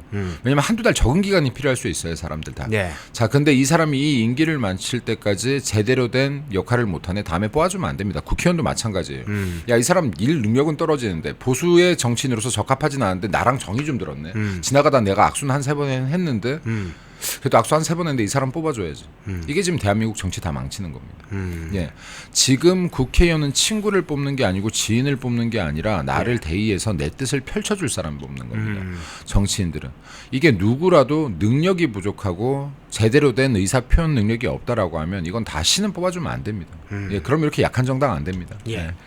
자, 못하면 최고위원이 되고 최고위원을 끝날 때쯤에서 별 역할을 못했다 그러면 갈아치우라, 당원들이 그렇게 하셔야 된다까지 이야기를 하셨는데, 어쨌든 지금은 이제 선거 기간이니까 우리 당원들이 이제 선택을 할 때 김민수 후보는 이런 점에서 경쟁력 있다, 김민수 후보만의 정치적 자산은 이거다. 스스로 평가할 때 정치적 자산을 뭐라고 보세요? 저는 지금 국민들이 아직 모를 거라고 생각합니다. 제 정치적 자산을. 근데 저는 첫 번째로 저는 실천주의자입니다. 전 이론주의자가 아니에요. 네. 네, 정말로 많은 공부를 하지만 전 이론주의자가 아니라 몸으로 뛰는 사람입니다. 저는 대학교 때 100만 원으로 창업을 해서 기업을 일군 사람이고요. 그리고 내가 공부해야 될 게 있으면 하루에 2-3시간을 자더라도 이걸 다 공부를 끝내야 되는 사람입니다. 전 무조건 행동으로 하는 사람이지 말로 하는 사람이 아니고 이것을 지금 지난 기간 동안에 국민들이, 당원들이, 지지자들이 일부 보셨다고 생각합니다. 그리고 저는 말 한마디를 뱉을 때 결코 가볍게 뱉는 사람이 아닙니다. 그래서 농담 삼아 친구들이 이렇게 하잖아요. 로또를 갖다 줘요. 막 사줘요. 아, 그래요? 네, 간혹가다. 예. 뭐 친구들이 사주면서 너 그거 1등 나오면 나 절반 줄 거야? 이렇게 하면 다들 줄게 하잖아요. 그럼 저는 야, 내가 술 한잔 사줄게 이렇게 합니다. 안 될 거지만. 그럼 친구들이 야 무슨 말도 못하냐 그러면 나는 지키지 못할 말은 안 해. 왜냐면 이게 다 정말 됐을 때 반 줄 수 있을까요? 네. 네. 그러니까 이건 지키지 못할 말은 안 하는 것이 좋다. 네. 그리고 이때까지 제가 술 한 잔은 확실하게 사줄 수 있으니까. 그 이상 사주겠죠. 저는 제가 말한 것보다는 항상 더 해줬던 것 같습니다. 예. 제가 말했던 것보다는 항상 더 해줬던 것 같은데 정치도 똑같다 생각합니다. 국민들께 내가 당장 뽑혀야 된다라고 해서 가만히 서라는 것이 아니라 내가 생각하는 바를 말하는 것이기 때문에 김민수의 말에는 변함이 없다라는 말들을 많이 해주시는 것 같습니다. 네. 왜냐하면 내 생각을 뱉었기 때문에 다른 장소라고 해서 이게 장소가 바뀌었다고 해서 그 말의 뉘앙스가 바뀌지 않습니다. 저한테 10번 100번 물어봐도 똑같은 말이 나갑니다. 자, 이런 부분들이 제 정치적 자산이라고 저는 작지만 생각되고 이 부분들을 그래도 국민들이나 지지자들이 응원해 주시고 있는 거라고 생각됩니다. 박민희 님이 맞습니다. 지키지 못할 말은 장난이라도 안 하는 게 맞죠. 그렇죠. 말을 했으면 그걸 지키는 그 신뢰가 중요하죠. 그 신뢰를 쌓아가는 과정이기도 하죠. 자, 그럼 민주당 얘기도 한번 곁들여서 이야기해 보겠습니다. 정청래가 당대표가 됐습니다. 선거 결과를 보니까 권리당원, 즉 당원들이 결정적으로 정청래를 많이 밀어줬어요. 박찬대의 경우에 박찬대 뒤에는 이재명이 있다. 뭐 이런 이야기도 있었는데 결국은 당원들이 정청래를 선택을 해버렸어요. 자, 민주당 전당대회 당대표 선출 과정 결과를 보면서 어떤 의미를 부여하십니까? 제가 그때 펜앤마이크에서 한번 말했던 것 같은데 저는 개인적으로 정청래가 되기를 바란다. 아, 그랬어요. 네, 정청래가 되길 바라는 게 정청래, 박찬대 비슷비슷하지만 다르다. 정청래 같은 경우는 대통령 꿈을 오랜 기간 전부터 꿨던 사람이기 때문에 이재명과 대립각을 펼칠 가능성이 굉장히 높다. 그리고 대립각을 펼쳐야지 정청래의 영향력도 어느 정도 확보될 것이고 이번에 김어준 같은 경우도 정청래를 밀었다고 봐야 되거든요. 네. 그럼 지금 이게 이재명 대 김어준의 구조, 정청래 대 박찬대의 구조에 어떻게 보면 전당대회였는데 이 전당대회가 끝나고 나서 지금 이재명이 유튜버들에 대한 손해배상 이런 지금 법을 얘기를 했죠. 네. 이게 꼭 보수 유튜버를 지목한 게 아닐 수도 있다. 네, 지금 정청래 본인의 뜻에 대항해서 정청래를 미는 액션을 보였던 김어준을 언젠가는 견제하기 위한 수단으로 지금 꺼낸 카드일 수도 있다. 라는 생각이 듭니다. 그래서 지금 이제 이 부분을 방금 질문의 요지를 보면 그래도 당원들이 결국은 결정하는구나. 첫 번째. 예. 네. 이 부분 민주당 굉장히 부럽다. 당원들의 생각이 뚜렷하게 반영되는구나 하는 것들은 부럽다고. 두 번째는 가짜 뉴스나 선전선동에 의지하면 정치인이 아닌 김어준이라는 선전선동꾼 한 명의 힘이 대통령보다도 강해질 수 있고. 네, 네. 두 가지입니다. 네. 네. 김어준과 김어준 유튜버의 파워 네. 일 수도 있죠. 그래서 이게 언론들은 지금 레거시 미디어들은 조금 부끄러워하면 좋겠습니다. 지금 김어준 한 명이 레거시 미디어들 전체를 합친 것보다도 네. 민주당 좌파 세력 지지자들에겐 영향력이 높을 수 있다. 네, 이건 역시도 지금 언론들이 제 역할을 하지 못하고 정론집필하지 않고 가짜 뉴스, 왜곡된 뉴스를 하기 때문에 일어난 일이다. 그리고 지금 보수 유튜버들 같은 경우 굉장히 노력하시는 분들도 많은데 더 노력해달라는 말씀도 드립니다. 그리고 여기 보수 정당 정치인들은 레거시 미디어 어차피 우리 편이 아닌데 계속해서 유튜버들과 거리를 두고 무시하려고만 할 것이 아니라 어느 정도의 같이 나아갈 수 있는 협력체로서 인정해주는 부분이 분명히 필요하다고 봅니다. 그리고 지금 여기에서 이런 강도들이나 조금 더 정제된 표현들을 쓰게끔 하면서 이들과 같이 협력해 나가지 않으면 저는 이 여론전에서 절대 이길 수가 없다. 레거시 미디어에 의존할 수 없다라고 봅니다. 네. 예. 이런 것들 좀 배우면 좋겠습니다. 그러니까 이런 민주당의 결과들을 보면서 방금 앵커님 질문하셨던 것들을 정치인들 스스로 좀 고민하면 좋겠습니다. 예. 이 결과를 보고 우리는 뭘 배워야 되는지 한 번 정도 고민해 보면 좋겠습니다. 네. 죄명이 포획단이란 분이 있네요. 죄명이 포획단 이름도 참 잘 지으셨습니다. 죄명이 포획단. 아이디어들이 기발하세요. 그러니까 정말로 기발하네요. 죄명이 포획단. 네. 뭐라고 댓글을 주셨냐면 김민수는 이재명 정청래와 맞서 싸울 최강 전사. 김민수를 수석 최고위원으로 아이디도 멋지고 댓글도 멋지게 달아주시네요. 아유, 감사합니다. 사이다 네. 발언도 칭찬해 주신 분도 있고요. 마지막으로 우리 시청자분들께 또 국민의힘 당원들께 마지막 남기고 싶은 메시지 한번 전하시죠. 아직 그 전당대회가 제대로 시작한 것도 아닌데 벌써 목이 쉬어서 이렇게 좋지 않은 목소리로 인사를 드려서 죄송합니다. 당원 여러분, 지지자 여러분들 마음을 보려고 노력을 많이 합니다. 여러분들의 목소리를 들어보려고 노력하고 볼 때마다 이 생각을 합니다. 왜 우리랑 생각이 같지? 우리도 국민이라서 그렇습니다. 네, 저도 국민이라서 그런데요. 우리랑 같은 생각을 가지고 있고 이 목소리랑 이 마음을 몰라주는 당에 서운하기도 하고 화가 나기도 합니다. 그럼에도 불구하고 저 역시도 국민의힘을 떠나지 못하고 국민의힘을 여전히 사랑하는 이유는 그래도 대한민국의 보수의 가치가 담겨있는, 지켜왔던이 아닙니다. 담겨있는 정당이고 이 정당이 그래도 보수의 구심점이 되어주었기 때문입니다. 이 구심점이 무너지면 보수가 무너지고 나라가 무너질까봐 그렇습니다. 우리 국민의힘을 한 번 더 믿어주시고 여러분들께서 이 구심점이 제대로 잡힐 수 있도록 힘을 실어주십시오. 그러기 위해서 이번 전당대회에서 사람이 바뀌어야 됩니다. 우리 보수정당 국민의힘 안에 혁신안 없는 것 없습니다. 다 있습니다. 이것만 읊어도요. 하루 왼종일 얽을 만큼 혁신안들이 다 이미 짜져 있습니다. 실천하지 못했을 뿐입니다. 네. 만들어놨던 혁신안을 계속해서 재탕 삼탕할 것이 아니라요.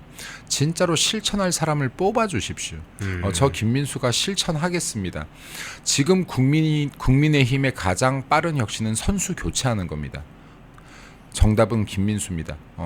국민 여러분들께서 지지자분들께서 김민수 수석 최고로 만들어서 힘을 실어주시길 간청드리겠습니다. 네. 민수가 선수 교체를 외치셨네요. 민수 선수 교체.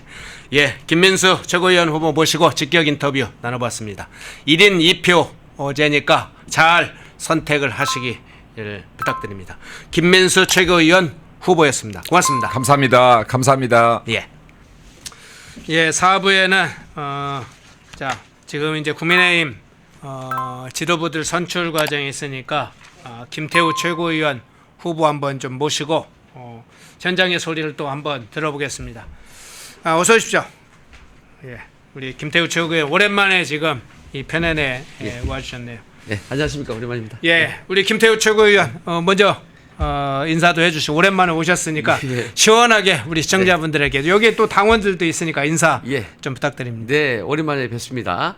자, 7년 전 박근혜 정부 그때 탄핵당하고 적폐 수사를 당했습니다. 지금 그때랑 너무도 똑같은 상황이 왔습니다. 우리 대통령께서 탄핵당하시고 저희들이 지금 3대 특검이라는 이런 이름으로 우리를 정말 없애려고 하는 그런 상황입니다. 자, 그때와 똑같은 상황에서 저는 그때 조국과 문재인 정권을 무너뜨렸습니다. 자, 다시 위기에서 우파를 살리기 위해서 이번에 최고위원으로 출마를 했습니다. 위기에서 그 위기를 뚫고 우파, 자유우파를 새로운 또 도약의 기회를 만드는 살리기 위해서 나섰다. 근데 일각에서는 우리 김태우 후보를 네. 일각입니다. 일각. 이각도 아니고 예, 일각에서 예. 강성 후보라 이렇게 평가를 네. 하는 사람들도 있어요. 그 평가에 네. 대해서 어떻게 생각하세요? 일각이 아니라 전체가 저를 강성 후보로 불러줬으면 좋겠습니다. 그러면 좋겠습니까? 그게 전 좋습니다. 왜냐면은 지금은 강성 김태우네요. 예. 네. 지금은 조금 전에 말씀드렸다시피 우리를 없애겠다고 하는데 우리가 점잖게 있으면 안 되잖아요. 강한 최전방 공격수가 나서 가지고 그들과 맞서야 되는 거지. 지금 약간 좀 타협적인 인물이 앉아 있으면은 우리 그냥 망하는 겁니다. 예. 그 강한 공격수 이미지의 김태호가 그래서 그런 해석에 대해서 아주 긍정적으로 평가합니다. 강성 이미지 오히려 붙여라. 네. 내가 글래디에이터다. 네, 예. 네? 검투사 기질 한번 예. 보여주겠다. 네, 네, 또. 맞습니다. 예, 예. 강성 이미지 두렵지 않다. 자, 문재인 정권과 이재명 정권을 쭉 거쳐왔는데 앞서 이제 박근혜 대통령 탄핵 이후에 문재인 정권을 거치면서 여러 가지 이제 그 장면들을 직접 현장에서 본 분이니까 네. 그것과 그 문재인 정권과 이재명 정권의 성격이나 어떤 구조, 인맥 이런 게 이제 차이도 있고 뭐 본질적으로 같은 점도 있을 텐데 우리 김태우 후보 보시기에는 문재인 정권과 이재명 정권의 공통점, 차이점 어떻게 평가를 하십니까? 저 아주 핵심적으로 간단하게 설명드리겠습니다. 예. 좌파라는 점에서는 뭐 당연히 같겠지만은 네. 그리고 내로남불 정권 그리고 아마추어 정권 그 특히 경제 분야에 있어서 아마추어 정권이라는 것은 뭐 똑같습니다. 그리고 보복한다는 점도 똑같습니다. 상대방을 인정하지 않고 보복한다는 점 타협이 없죠. 다 똑같은데 차이점을 말씀드리면 문재인 정부는 착각을 했어요. 착각. 스스로가 예. 그러니까 양심범, 확신범이라고 하죠. 내가 범죄를 하면서도 나는 죄가 아니라고 생각하는 사람들. 그러니까 무슨 말이냐면은 이 문재인 정부는 스스로 깨끗하고 선하다고 생각했던 거예요. 스스로 정의롭다고 생각한 겁니다. 노무현 정부도 마찬가지였고요. 근데 문재인 정부는 좀 더 독하긴 했지만은 자 반면에 이재명 정부는 스스로 생각하기에도 스스로를 선하다고 생각하지 않아요. 예, 스스로 독하다고 생각하고 우리는 더 독해져야 된다라고 스스로를 생각하는 거예요. 그렇게 인식하고 있는 정권이 바로 이재명 정부입니다. 근데 이재명 정부의 핵심이 바로 이재명이죠. 스스로가 선하다는 생각이 없어요. 그래 나 나쁜 놈이야. 수단과 방법 가리지 않고 상대방 이기겠다. 위기 때는 살아남겠다. 그런 아주 그 끈질긴 지독한 정권이 이재명 정권이라고 하겠습니다. 그러면 이렇게 표현도 가능하겠네. 문재인 정권은 일종의 착각하는 좀 그래서 위선적 행태를 보였다면 이재명 정권 배째라 정권이군요. 맞습니다. 네, 나 한번 나쁜 뭐 놈 해볼 맞아. 때만 해봐라. 나는 원래 그런 놈이야. 원래 우리는 잡놈이야 하면서 배째라 식이군요. 예, 대통령 자리에 앉아 있는 이재명 자체가 정과가 어마어마하지 않습니까? 거기다가 12개 범죄 왕 피고인이에요. 그런 정권에서 뭘 우리가 깨끗하다라고 얘기하겠습니까? 그리고 그들의 지독한 점은 안이 박김조라는 괴담이 있었죠. 문재인 정권 때 안이 박김조, 안희정 그리고 이재명, 그 박원순, 김경수, 조국 이 다 그냥 약간 제거된다라는 괴담이 있었는데 네. 실제 그렇게 됐었어요. 근데 이재명만 대법원에서 살아남았었죠 그때. 예, 이것만 봐도 다 그때 정치 생명 끝났는데 살아남은 것만 봐도 이재명의 그 지독한 점, 알 수 있겠죠. 그러면 이재명 정권의 특성도 다시 한번 우리가 확인할 수 있겠습니다. 아니 백김조. 우리 아니 박김조였죠. 박원순까지. 아니 네. 박김조. 네. 우리 김태우 후보께서 만든 용어입니까? 그때 유행했었습니다. 아니 박김조. 이 박김조 괴담이라고. 아니 박김조 괴담. 이 유명한 유력한 정치인들이 네. 예, 다 그냥 제거된다라는 괴담이 있었거든요. 실제로 그때 이재명도 안희정 다음으로 그 시기상으로 아마 기억되는데 대법원에서 그때 선거법 위반으로 이미 끝난 줄 알았단 말이에요. 네. 그리고 이제 박원순 그렇게 됐죠. 그리고 김병수도 드루킹 특검으로 그렇게 됐었죠. 조국도 결국에는 이제 그렇게 됐지 않습니까? 네. 근데 다시 보니까 유일하게 살아남은 사람이 이재명 대통령까지 됐다라는 점에서 자 문재인 정권과 너무도 다른 그러니까 나 죽어도 좋다라는 약간 좀비 같은 그런 살아남는 그런 스타일의 정권입니다. 그래서 여기에 맞서기 위해서 우리가 비상할 때는요. 비상한 수단을 써야지 우리가 상식적으로 움직이겠다. 지금 프로 레슬링 하는데 상대방이 눈 찌르는데요. 우리는 반칙 안 하겠다라고 하면은 그냥 지는 겁니다. 예. 그런 차이점과 공통점이 있습니다. 예. 자, 그럼 나온 김에 아니 박김조 중에 이재명은 뭐 그렇게 살아났다고 치고 조국이 살아날 가능성이 있습니까? 조국은 이미 죽었지 않습니까? 예. 지금도 감옥에 있어요. 예. 살아날 가능성에 대해서 저는 이렇게 평가합니다. 이재명이 어떻게 그러면은 판단할 거냐 결국 이건데 이걸 예상해야 되는데요. 이재명의 지금 지지율이 허니문 기간이에요. 지금 극초반인데도 지금 떨어지게 하락을 시작했단 말입니다. 반등해서 급감으로 지금 꺾였습니다. 꺾여버렸어요. 뭐 여러 가지 위험 요소가 있었지만은 지지율이 받쳐주지 않으면은 이재명 정권은 금방 무너지거든요. 왜냐하면은 정권의 정당성 자체가 없잖아요. 이미 대법원에서 자격 없는 걸로 판단을 이미 내렸습니다. 그렇죠. 형식적인 파기환송심이 이런 것만 남았는데 내용상 이미 끝난 거란 말이에요. 정당성이 없는 정권이기 때문에 지금 이 조국에 대해서 같이 짐을 진다? 굉장히 부담스럽고 이 지지율 떨어지면은 나 재판이 제기될 수 있어. 라는 이 두려움이 아주 크게 자리 잡고 있어요. 그런 점이 하나 있고요. 예. 두 번째는 내년에 지방선거가 있어요. 이 정권 설립하고 나서 이제 첫 번째 선거인데 이게 굉장히 중요하죠. 이재명 입장에서는. 그런데 이걸 조국이 살아오면은 조국 혁신당과 나눠 먹고 경쟁을 해야 된단 말이에요. 그럴 리가 없다 이재명이. 왜냐하면은 이미 대선 때 도움은 이미 받은 것이고 이미 스스로가 민주당 자체로 170석이 넘어간단 말이에요. 도움 받을 게 없기 때문에 저는 도움 받을 것은 없고 위험한 부담만 있기 때문에 최소한 내년 지방선거 이후에 고려를 해볼 거다. 그러면 조국 입장에서는 그렇게 된다면은 더러워서 안 한다. 그때 되면 나 거의 다 살아가는데 그냥 끝까지 고초를 겪은 걸로 하는 게 낫지. 이렇게 될 가능성이 있어요. 저는 쉽지 않다고 봅니다. 좀 부정적이에요. 그렇군요. 자, 지금 이제 최고위원 출마 당시의 문제를 한번 좀 살펴보겠습니다. 최고위원 출마하시면서 문재인 정권을 부각시켰던 점을 부각하셨습니다. 앞서도 좀 그 이야기 해주셨는데 부각하면서 이재명 정권 속히 끝장내겠다 이렇게 했어요. 그 부분은 어떤 의미이고 어떤 결의입니까? 제가 요새 굉장히 그 폭염이 쏟아졌죠. 네.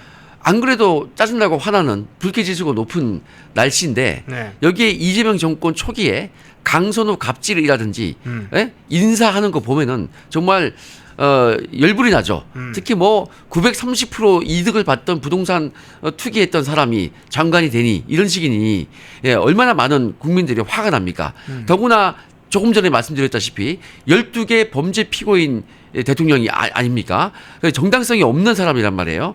거기에 대해서 국민의 명령은 속히 끌어내라는 겁니다. 그렇죠? 그래서 속히 끝장내겠다라는 의미는 우리 국민들이 원하세요. 야, 날도 덥고 짜증나 죽겠는데 5년을 우리가 어떻게 보고 있냐. 나 제명이 못 살겠다. 3년 만에 끌어내? 우리가 당했다고? 아니야. 지금 1년도 못 참겠다라는 것이 우리 지지층의 아주 강한 열망입니다. 거기에 부응해서 제가 속히 끝장내겠다고 말씀드린 겁니다. 그렇군요. 검찰 수사관을 오랫동안 하셨잖아요. 지난 정부에서는 청와대 이제 민정수석실 검찰 특별감찰관도 하셨으니까 수사를 오랫동안 실무적으로도 해보시고 직접 현장에서 많이 수사를 하고 또 현장에서 때로는 범죄자를 체포하는 일도 겪어보실 텐데 이번에 지금 진행되고 있는 3대 특검의 수사 문제 뭐 아까 이제 조국 문제도 조금 이야기했는데 조국의 사면 문제도 포함할 수도 있겠습니다만 3대 특검 수사 문제 어떻게 보세요? 이거는 이 특검에 발동할 때부터 국민의힘은 아예 그냥 참여를 못했지 않습니까? 그 인원 구성할 때 원래 여야 합의하지 않습니까? 아예 우리가 배제되었다. 그래서 이거는 형평성이 없다라는 부분으로 먼저 시작을 해야 될 거고요.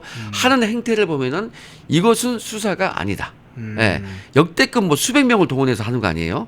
이게 최순실 특검 때보다 훨씬 더 그 대규모입니다. 그래서 3대 특검을 총 동원해가지고 우리를 말살시키려는 정치 특검입니다. 이들이 하는 것은 수사가 아니에요. 법조인의 상식에 기반한 수사라기보다는 이거는 정치 행위를 하고 있다라고 보시면 될 거고요. 상징적인 사건이 최근에 있었죠. 지금 수감돼 계신 윤석열 대통령의 이 속옷 차림 저항 이걸 가지고 언론 플레이를 했단 말이에요. 이게 무슨 수사입니까? 이거는 정치 행위다. 이렇게 제가 보고 있습니다. 수사가 아니다 이건. 그냥 정당이나 정치 세력이 하는 것처럼 정치적 행위를 하고 있다. 네네. 예, 우리 김태우 후보 문제로 다시 돌아가 보겠습니다. 스스로 생각할 때 김태우 후보 자신의 정치적 자산은 뭐라고 생각하세요? 예, 잃을 게 없다는 거죠. 무슨 말이냐면은 저는 원래 공무원 출신이에요. 예, 한 20년 가까이 공무원 하다가 네. 그때 문재인 정권 때 조국과 투쟁하면서 제가 이 직을 잃었는데요. 네. 자, 공무원들은 원래 늘공이라고 하죠. 네. 예, 승진의 목을 매요. 그리고 웬만하면 잘리지 않아요. 소총이든 뭐든 다 살아옵니다. 잘 안 잘린단 말이죠. 근데 공무원 중에서 가장 무서운 사람이 누구냐면은 승진 포기한 공무원이에요. 예, 그렇죠. 승진 포기한 공무원요, 네. 못 잘라내요 그거. 네. 예, 나홀로 소송해서도 이겨서 오더라고요. 그러니까 제일 무섭지 않습니까? 제가 승진 포기한 공무원이에요. 이미 잘렸던 공무원이고, 그리고 정치적으로도요, 저는 이미 더 얻을 그 욕심이 없고 사심이 없어요, 한마디로. 제 자산은 사심이 없다는 거예요. 무슨 말이냐면은 저는 남자로서 이룰 수 있는 성취감을 다 이뤘단 말이에요. 이 일개 수사관이 민정수석과 맞서서 결국 깜빵에 보냈고, 그리고 문재인 정권을 붕괴시켰어요. 남자로서 그거 이상의 성취감이 있습니까? 예, 그래서 저는 잃을 게 없고 사심이 없다는 겁니다. 그래서 진정성 있게 이 위기에서 다시 한번 우리 진영을 구하고자, 나라를 구하고자 나온 것이지 어떠한 욕심도 없다는 거, 이 점을 제가 저의 가장 최대 정치적인 장점, 자산이라고 보고 있습니다. 예, 자유파 진영과 국가를 구하겠다와 함께 잃을 게 없다. 스스로가 정치적 자산은 사심이 없다. 핵심적인 문제 몇 가지를 정리를 돼. 잃을 게 없는 사람처럼 무서운 게 실제 없는 사람. 승진 포기한 공무원이라니까요. 예. 더 잘릴 것도 없어요 이제. 예. 예. 자유파를 구하겠다, 국가를 구하겠다. 자, 그러면 보수정당 문제를 잠깐 여쭤볼게요. 국민의힘 사실은 어느 때보다도 지금 위기에 처해 있는데 여러 가지 이제 내부도 수습이 되는 국면이 아니라 아직까지 수습이 안 되고 있습니다. 이번 전당대회를 기점으로 해서 뭔가 문제 해결을 해가는 수습 국면으로 넘어가야 될 것 같은데, 국민의힘이 가장 시급하게 해결하거나 또는 극복해야 될 과제 뭐로 보시나요? 이 민주당 정권과 우리를 비교해 보면은 누가 옳고 그르냐 봤을 때 우리가 옳아요. 이념이든 하는 행동이든 그 생각하는 논리 구조든 우리가 옳습니다. 저쪽은 내로남불 정당이고요. 근데 저쪽은 똘똘 뭉쳐가지고 심지어 강선호마저도 새로 집권한 정청래 대표가 보호해 줘야 된다는 식으로 얘기하지 않습니까? 예, 그게 우리와 차이점이 있는 거예요. 우리는 반면에 내부 분열이죠. 지금도 전당대회 과정에서 그런 면이 많아요. 이걸 방지하고자 당에서 내놓은 당원 당규를 개정했잖아요. 뭡니까? 러닝메이트 하지 말자. 그거 표방하지 말자라고 했잖아요. 저는 러닝메이트가 없습니다. 예, 저는 정권, 이재명 정권 박살내자가 제 러닝메이트예요.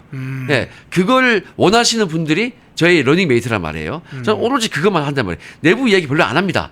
상대방 박살내기에도 부족한 시간이에요. 총구를 내부가 아닌 외부로 돌리자. 그래서 그 신나게 우리가 승기를 잡을 때 우리가 단합이 되는 거예요. 모든 것이 해결됩니다. 공격만이 모든 것을 시키는 거예요.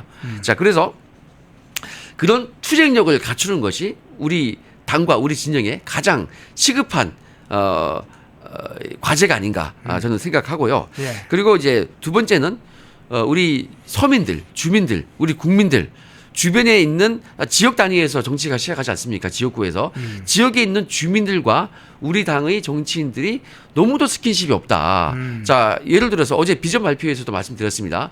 지역에 가보면요, 각종 주민들의 행사가 있어요. 뭐 체육 행사든 주민들 축제든 행사가 있어요. 그러면은 민주당은요, 기가 막히게 우리가 알리지 않아도 거기를 찾아와요. 냄새 맡고.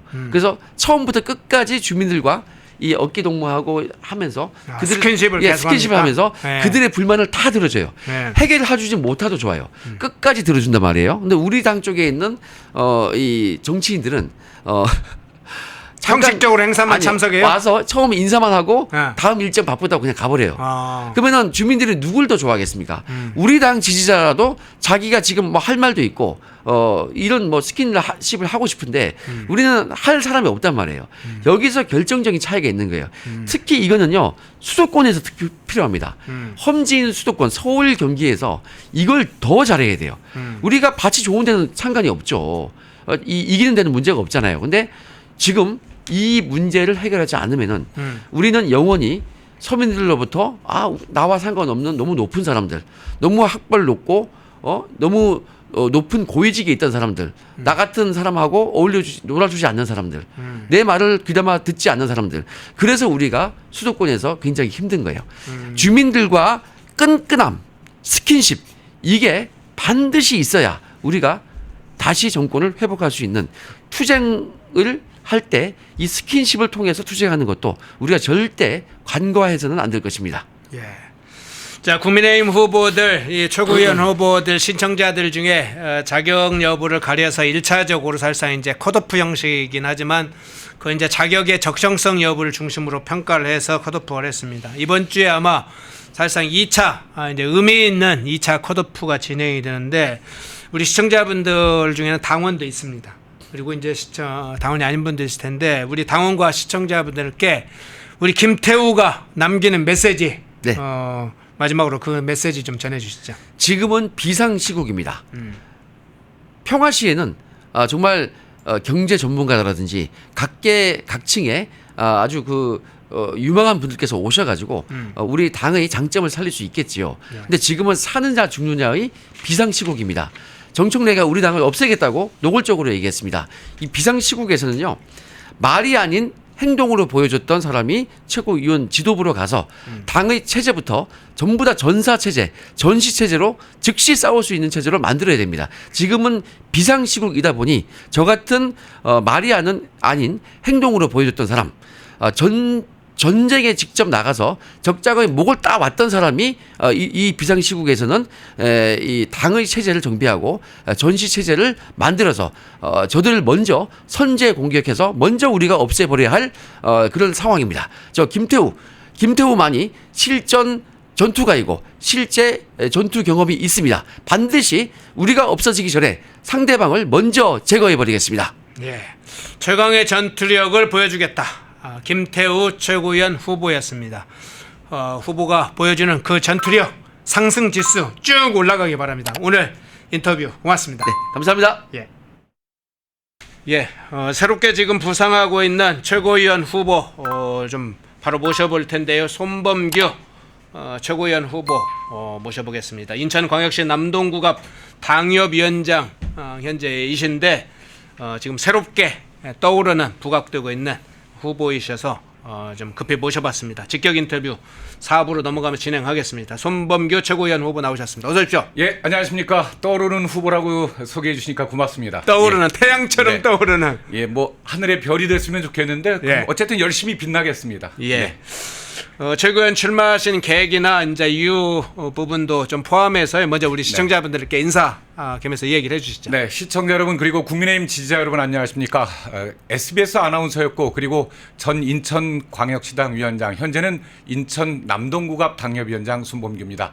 저는 이번 최고위원 선거에 출마했습니다. 국민의힘 너무 많이 지고 있죠. 많이 실망하십니다. 우리끼리만 싸웁니다. 왜 그러냐고 많이 야단치시는데요. 그런 현상 손범규가 확 바꾸기 위해서 나왔습니다. 손범규 화합과 혁신으로 이기는 국민의힘을 만들겠습니다. 많이 응원해 주십시오. 파이팅입니다. 예.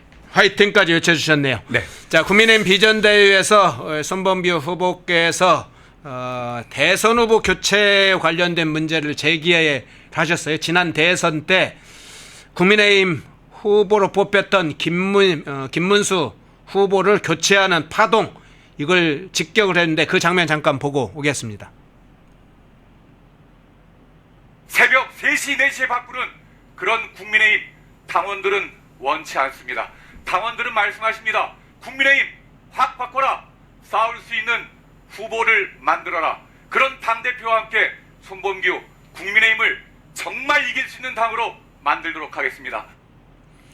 예, 비전대회에서 이 대선 후보 교체 파동 문제를 이야기를 해주셨는데 당시에 이제 당내외에 미친 파장이 저 사건이 굉장히 크고 실제 선거에도 영향을 미쳤다고 보는데 비전대회에서 저 문제 왜 제기를 하셨고 어떻게 보세요? 저는 우리 당이 지는 이유 가운데 이제 분열도 있지만 이렇게 신뢰를 잃는 거라고 생각을 하거든요. 예. 우리가 믿고 지도부를 따라가야 되는데 지도부 몇 명이서 그걸 바꿨단 말이에요. 전 당원이 선출한 대통령 후보를 여러 가지 이유를 댑니다. 뭐 단일화를 못했다, 뭐 어쩌다, 이길 승산.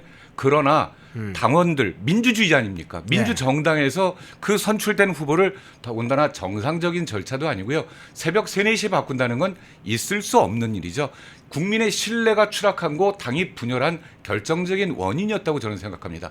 그래서 여러 가지 이유가 있겠지만 패배 원인 중에 하나도 국민의힘은 저렇게 자기들 마음대로 그냥 권력 있는 쪽에서 지도부가 바꿀 수 있구나. 이런 가장 중요한 신뢰를 하락하는 그런 문제를 만들었다고 생각을 하기 때문에 국민이 바뀌려면 그런 점부터 결국 그래서 당원들께서 위대하신 게 그걸 막아냈지 않습니까? 네. 그래서 저는 국민의힘의 모든 어떤 정책이라든지 당론 결정은 전당원 투표를 해야 된다고 생각합니다.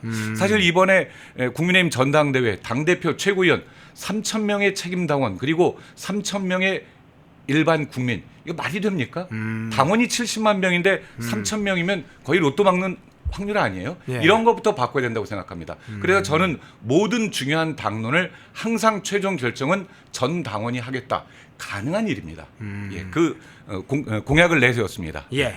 자, 최고위원 후보 중에는 언론에서도 그렇고 국민의힘 내부에서도 그렇고 강성 후보다 이렇게 평가를 하는 분들도 있고 분류를 하기도 하는데 우리 손범규 후보는 네. 지금 이제 당원 보시는 당원들 있을 텐데 당원들로부터 어떤 후보다 어떤 점에서 평가받길 원하시나요? 네, 앞에서도 말씀 잠깐 하셨습니다만 김민수 후보 같은 경우에는 이제 보수 유튜브에 많이 출연을 하셨어요. 네. 저는 그러나 이제 사실은 당협위원장들은 방송 출연을 잘 하기가 어렵습니다. 왜 잘 어렵냐고요? 지역에서 행사, 봉사 어마어마하게 많습니다. 정말 하루에도 한 10여 개 행사에 참여할 때가 있고 봉사할 때가 있거든요. 일단 당협위원장이기 때문에 더군다나 대부분의 당협위원장들 이번에 참패했지 않습니까? 작년 총선에서. 네. 지역이 어렵습니다. 조직 없고요.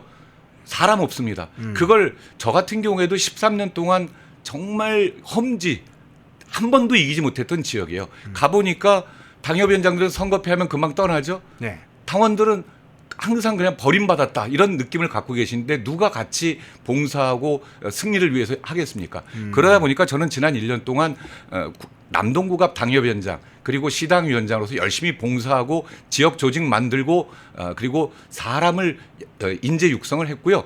제가 탄핵 정국에 뭐 했냐고 그런 얘기 하시는 분들이 계시는데 예. 국회의원 40여 명만 윤 대통령을 지키려고 한 게 아닙니다. 예. 원외 당협위원장들은 그보다 더 많은 인원들이 계엄에 사과했지만 탄핵에 반대했고 헌법재판소 그리고 여러 군데에서 광화문 여의도 같이 대통령을 지키기 위해서 노력을 했었던 겁니다. 그러나 또 헌법재판소의 판단은 존중을 했고 그런 당협위원장들 뭐 했냐 매번 나가서 장애투쟁 물론 그분들 고생 많으십니다. 그러나 그 시간에 당협위원장들이 원외 당협위원장들이 노는 거 아닙니다.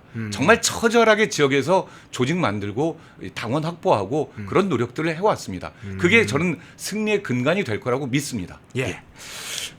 이번 이제 후보 과정에서도 단합 문제를 이야기를 하셨습니다. 지금 탄핵 문제도 이야기를 하셨고 당내에는 지금 개파 간 갈등 문제도 있는데 이런 문제에 대해서 아마 무조건적인 단합을 주장하지는 않는 걸로 아는데 이제 동료에 대한 뭐 무차별적 공격도 당내에서 있고 당내 분열도 있고 해당 행위도 있는데 네. 엄격한 기준에 기초한 좀 단합이 필요하다고는 보이는데 어떻게 보세요? 저는 지금 이제 우리 보수 지지층 이런 또 유튜브를 많이 구독하시고 좋아요 글을 의견을 주시는 분들께도 부탁드리고 싶어요. 우리 댓글 보시면 네. 같은 당인데 서로 당대표고 누구 최고위원 후보 욕하기 바쁩니다. 예. 배운 거예요. 국회의원들 또 원내 지도부들이 매번 서로 싸우고 있으니까 우리 지지자들도 좋은 거를 같이 하고 힘을 모아야 되는데 분열해서 이길 수 있겠습니까? 107석의 정당이 40여 명 내보내고 그다음 당대표 후보 5명 나오는데 누구는 어떻고 그렇게 비판 그 시간에 민주당과 싸워야 되고 저쪽을 비난을 해야 되는데 왜 우리끼리 저는 비난하시고 그러시니 모르겠어요. 부족한 점이 있다면 네. 야 손범규 너 이런 거 좀 잘 해봐라. 응원해 줄게. 이렇게 하셔야지 저 인간 안 돼 아웃. 저 사람들 다 그냥 혁신 다 쫓아내야 돼. 그러면 뭘로 싸웁니까? 병력이 없는데. 그런 점들을 좀 잘 양해하시고 제발 우리 국민의힘 지지자끼리는 서로 응원하시고 격려해 주시고 그래서 저는 먼저 어떤 인적 쇄신보다는 화합하고 그동안 내가 이런 점을 잘못했어. 예. 앞으로 서로 잘해보자. 제가 안철수라고 그러면 김문수 후보에게 그런 얘기를 하고 김문수 후보는 또 뭐 다른 장동혁 후보나 조경태 후보에게 또 안철수 후보에게 그런 얘기 하면서 같이 갈 수 있지 않습니까? 신뢰를 못하니까 분열하는 거거든요. 그래서 저는 화합, 단결 그걸 먼저 하고 혁신을 하자고 주장하고 있는 겁니다. 예. 전환길 강사 입당 문제와 관련해서 한번 여쭤볼게요. 전환길 네. 강사 입당과 관련해서 우리 후보께서 전환길 강사와 화합해 거대 야당과 싸워야 한다 이렇게 입장을 밝힌 걸로 제가 확인을 했는데 네. 당내에서는 사실은 이 전환길 강사 입당 문제에 관련해서 극우 인사들의 유입이다 이렇게 강하게 비판하는 분들도 적지 않습니다. 그러니까 아나운서 출신이지 않습니까? 저는 예. 아나운서는 말을 잘하는 사람이 아니라 말을 어떻게 전달해야 할까를 고민하거든요. 예. 그러니까 우리 그런 전환길 강사에 대해서 국민의힘 입당을 비난하시는 분들은 그 비난이 과연 어떻게 보여질까 외부에 그런 얘기를 해야 되거든요. 사실 큰 힘이죠. 전환길 강사 같은 경우에 국민적인 인기도 굉장히 또 많지 않습니까? 그렇죠. 그런데 극우라는 건 프레임이거든요. 우리가 계속해서 그 프레임 싸움에서 지고 있거든요. 내란당이라고 얘기하는 민주당이 있잖아요. 우린 그 프레임에 갇혀서 뭘 해도 안 되는 거예요. 그런데 또 여기서 전환길 씨나 또 일부의 그런 또 적극적인 분들을 극우라는 프레임을 우리가 왜 씌웁니까? 민주당에서 우리에게 씌우고 있는 건데 저는 그런 점을 우리가 반성하고 절대로 우리끼리 그래서는 안 된다고 생각해요. 잘한 게 있으면 칭찬하고 혹시나 그런 이의 제기가 있으면 조사하면 됩니다. 확인하면 됩니다. 그런 다음에 그렇게 해야 되는데 그냥 무조건 저들의 논리대로 극우야 당신 안 돼. 이런 논리 절대 국민의힘 이길 수 없습니다. 예. 예. 자, 인천시당 위원장을 현재도 하고 계신데 아니요, 지금 이제 6월 말로 끝났습니다. 6월 말 예. 끝났습니까? 네. 예. 그러면 지난번 이제 인천시당 위원장을 하실 때 강화군수 보궐선거 당시에도 승리를 하는 바 있고 역할한 바 있고 인천 지역 전반에 이제 선거 총괄 등의 성과도 있다는 이제 평가가 있는데 네. 우리 손 후보 자신이 볼 때 정치적 역량 또는 경쟁력 어떤 측면에서 평가를 하시나요? 아마 지금 우리 국민들께서 대부분의 정치인에 대해 판단하시는 거하고 저는 다른 길을 가고 있거든요. 예. 저는 뭐 방금도 말씀드렸지만 아나운서 출신이지만 일반 이런 자리에서 말 많이 안 해요. 축사도 저는 1분 이내로 대부분 하려고 하고 단상에 올라가지 않습니다. 눈높이 맞추기 위해서 축사도 항상 밑에서 하거든요. 저는 제가 생각하는 정치 SBS 아나운서 26년 하다가 왜 아나운서는 대부분 좋아하시거든요. 예. 그런데 정치는 대부분 욕을 하시는데 왜 정치하느냐고 물어보시는데 저는 우리의 삶이 조금 나아졌으면 좋겠고 우리가 살아가는 이 사회가 기본적인 예의는 있는 그런 사회였으면 좋겠습니다. 저는 한국 아나운서연합 회장이나 한국 중고등학교 탁구연맹 회장을 하면서 기득권과 많이 싸워왔거든요. 근데 저는 그쪽에 서면 되는데 이상하게 제가 그러질 못해요. 그래서 제가 대변하고 싶고 제가 같이 싸워주고 싶은 분들 그분들을 돕기 위해서 정치를 시작을 했고요. 네. 저의 그런 어떤 정치적 역량 경쟁력이라면 열정과 정말 저는 진실하고 진정성을 가지고 하고 있거든요. 정의 좋아하고 정직하고 거짓말하지 않습니다. 정자 좋아하네요. 정자. 정렬, 정직. 진정성입니다. 진실, 진정성. 진심, 네. 정직, 정의, 네. 성실, 성심 뭐 이런 게 되겠습니다. 예. 정자가 참 좋은 자입니다. 네. 예. 예. 자, 비전대회 장면 하나 더 볼 텐데요. 국민의힘 비전대회에서 이 손범규 후보께서 이 와이셔츠와 양복을 벗는 장면이 나와요. 그 장면 잠깐 보고 오겠습니다. 지난 1년 동안 계속해서 당원들과 만났는데 당원들께서는 이런 양복, 와이셔츠 원치 않으십니다. 항상 민주당과 이재명 정부와 싸울 수 있는 그런 국민의힘을 원하십니다. 저는 지난 1년 동안 계속해서 와이셔츠 양복 입을 때도 있죠. 그러나 언제나 국민의힘 조끼를 입고 봉사하고 소통했습니다. 그런 것까지 고발하는 게 민주당입니다. 손범규는 국민의힘 확 바꾸겠습니다. 예, 지금도 국민의힘 조끼 입으셨는데 당시에 넥타이도 풀고 와이셔츠와 이 양복도 벗고 그러셨는데 어떤 메시지를 전달하고 싶었던 건가요? 이거는 이제 티셔츠죠. 예. 저는 이제 뭐 제 선거 때도 그랬습니다만 낙선하고 바로 다음 날 작년 4월 11일부터도 우리 국민의힘 남동구갑 당협위원회 조끼를 입고 시민들께 인사를 드렸거든요. 이기지 네네. 못해서 죄송하다. 이 메시지는 저는 말로만 아니면 앞에서만 뭐 이런 거 있고 하면은 쇼한다 그래. 제가 그런 분들에게 말씀드립니다. 와서 같이 쇼를 30분 1시간만 해보자. 쇼라는 말 안 나올 겁니다. 진심입니다. 방금 또 아까 정 좋아한다고 했지만 진심이거든요. 예. 그래서 보여주기가 아니라 저는 국민의힘을 알리고 싶고 동네에서 쓰레기 많이 주워요. 네. 아침이나 저녁에 산책할 때 집게 들고 봉투 하나 들고 그러면 처음에는 한 번 본 분들은 아 저거 쇼하고 있네 이러고 가시는데 다음에는 와서 그분이 먼저 말을 거세요. 아 지난번에도 봤는데 이번에도 보고 계속 하시네요 라고 얘기하시거든요. 그런 진심을 전달하고 싶었습니다. 아니, 저도 양복 입으면 멋있죠. 머리하고 분장하고 그러나 그런 걸 국민들께서 원하시지 않는다고 생각합니다. 항상 옆에 있고 얘기 들어주고 경청하고 같이 행동하는 사람을 원하신다고 생각하기 때문에 그 제 마음을 보여드리고 싶었어요. 예. 인천 지역에서는 지금 지역 당원들 만나시겠지만 이번 선거 기간 전국에 있는 지역 당원들은 네. 지금 어떤 방법으로 접촉하고 만나고 계십니까? 그래서 지난 금요일부터요. 예. 구미, 김천, 대구 그리고 춘천, 원주를 다녀왔고요. 어제 대전, 오늘 아침에 KTX 타고 여기 올라왔습니다. 다시 KTX 타고 부산 내려갑니다. 저는 차를 빌렸어요. 네. 그 차에서 먹고 자면서 남은 선거운동 기간 계속해서 선거운동을 할 겁니다. 거기에 손범규가 만나러 갑니다라고 스티커를 붙여놨고요. 네. 그러면서 시간이 아깝거든요. 올라오고 내려가고 하는 시간이 거기서 바로 이동하고 한 명이라도 오늘 아침에도 그 차 캠핑장에서 이제 자는데 와서 인사하시는 분들 많아요. 진짜 많냐. 그리고 KTX 타고 오면서도 이러고 왔거든요. 예. 그걸 저는 국민의힘 우리 구성원이라고 생각하시는 분들 그리고 지지자 모두 한 분 한 분이 정말 처절한 노력을 해야 이길 수 있다고 생각하거든요.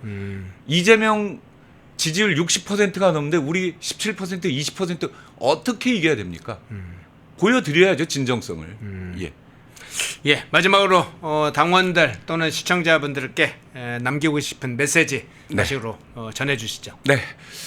오늘 펜앤마이크 첫 출연입니다. 우리 보수 지지자 여러분, 국민의힘을 응원해 주시는 분들 그동안 열심히 해왔습니다. 아직 뭐 잘 모르신다고요? 계속 보여드리겠습니다. 화합과 혁신으로 이기는 국민의힘을 만들겠습니다. 많은 응원 부탁드리겠습니다. 고맙습니다. 예, 손범규 최고위원 후보 오늘 첫 출연이셨는데 시원시원하게 이야기를 많이 좀 잘 해주시네요. 손범규 후보님이었습니다. 고맙습니다. 고맙습니다. 예. 펜앤마이크에서 추천하는 영상도 보고 가세요. 다른 영상도 즐기시려면 구독 버튼을 꼭 눌러주세요.